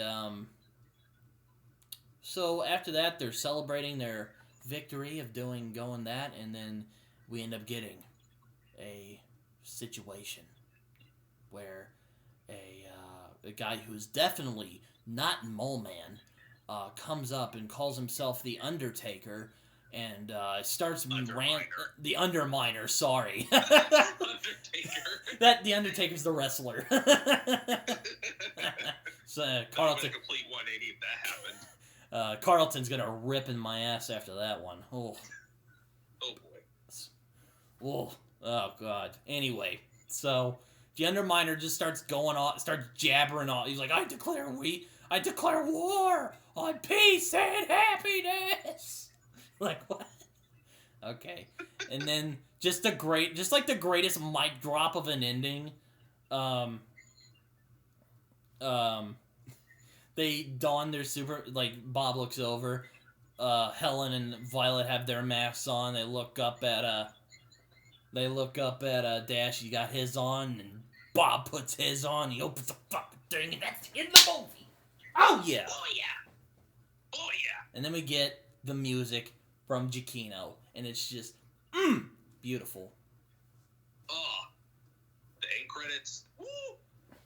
Fucking awesome with Giacchino's music. Oh my god, yes. Iconic. Oh my god, that Williams-esque right there, I have to say.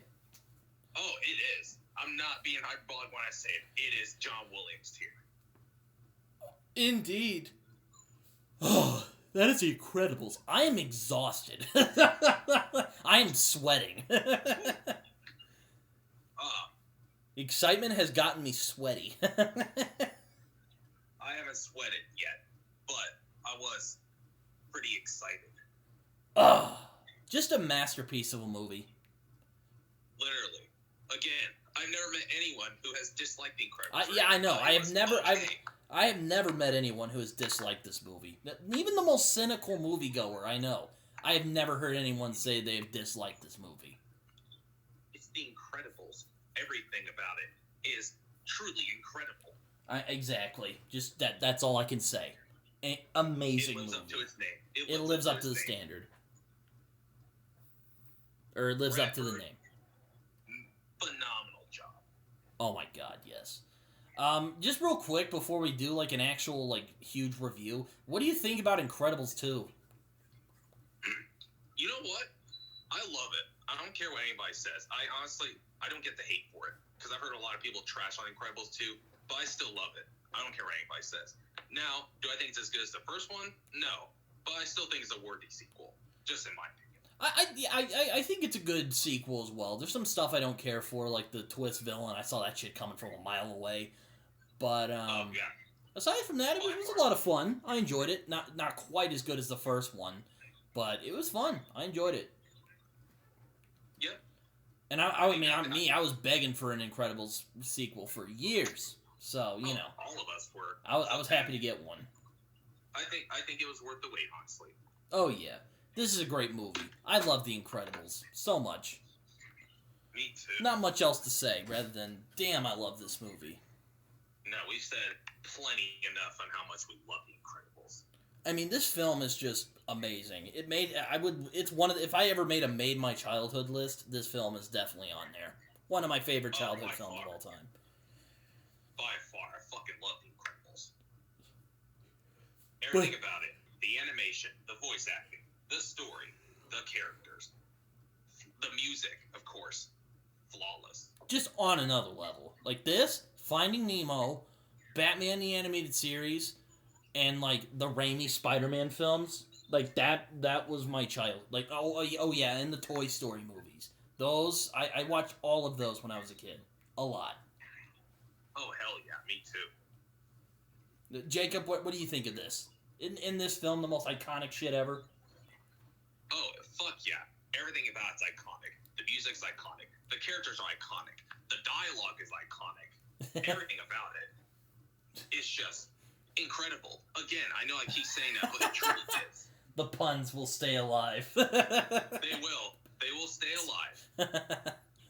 Ice of you to drop by. He goes like, yeah? I haven't heard that one before. Anyway. Oh, man. I love this movie. And you should love it, too. I will distrust you if you say you dislike the movie. Just saying. And if you do dislike the movie, you're just wrong. That's all I'll say. I know it's just my opinion, but yeah, you're just wrong. And someone even told me, like, it was good, but it's not one of the best. I'm like, you're fucking wrong. It is one of the best. It's rare that a movie does that, but there you go. There you go. It's not just good. It's great. It's incredible. It's fantastic. Amazing. It's not just good, all right? Anyone who thinks that is wrong, you should love this movie. Probably one of the best animated superhero films of all time. One of the greatest superhero films in general of all time. Oh, yeah. Not only is it one of Pixar's best, it's also one of the greatest superhero films of all time. And I might dare say, I might go out on a limb here and say it's one of the greatest films ever made. My personal favorite Pixar film, that and the Toy Story films, and Finding Nemo. This one is number one. I love it. Incredibles is number one for me. Finding Nemo second. Wall-E third, then maybe Toy Story fourth. I heard they're releasing Wall-E for the for Criterion. Oh yes, beautiful Criterion cover, by the way. Whew, man. So that was The Incredibles. My God, that was a lot. It was, but it's The Incredibles. There is a lot to talk about. Oh yeah, and I love these types of episodes where we just dive into the movie. It makes it more exciting, makes it more fun to talk about. Indeed. Ooh. Well, Jacob, I don't know really much to say. I mean, it is September 11th today. That's ridiculous. Doesn't feel like it. No, it doesn't. But we are getting closer to October, which I'm excited for. Oh, man. You know, I was kind of riding my own ass last year for not having... Because we started this show last year. We've almost been doing this a year, Jacob. Can you believe that? I cannot believe it, honestly. It's ridiculous. Didn't think we'd come this far. It's ridiculous. But I'm glad we've come this far. But man, I'm excited for Halloween too, because last year we couldn't do the Halloween special. This year we're doing the whole fucking month. We're doing the spoopathon here, full on spoopy. And Halloween is my favorite holiday, right beside Christmas. I love my Halloween. God, we're doing the. I'm sorry. But I got some plans for what I want to do, so be ready. I still need to find the movies I'm going to pick out for Halloween, because there's just so many. There's so many great horror films I'd love to talk about for the season. I got some in mind. I cannot wait for next one. But yes.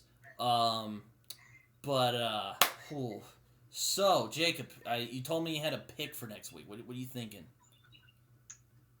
Well, since we have already talked about Incredibles, why not talk about its sequel, Incredibles 2? Why not? Because I've actually wanted to revisit that movie again. Me too. I honestly want an excuse to go back and revisit it. And plus, we've already covered the first one, so why not cover the second? Yeah, why not? But, alright, we're going to be doing Incredibles 2 then? Yes, sir. Alright. This has been Brit and Jake Go to the Movies then. I've been Britton. And I've been Jacob. And we do it for the love of the movies. Yes, we do. Indeed. Goodbye, everyone. Till next week. Goodbye.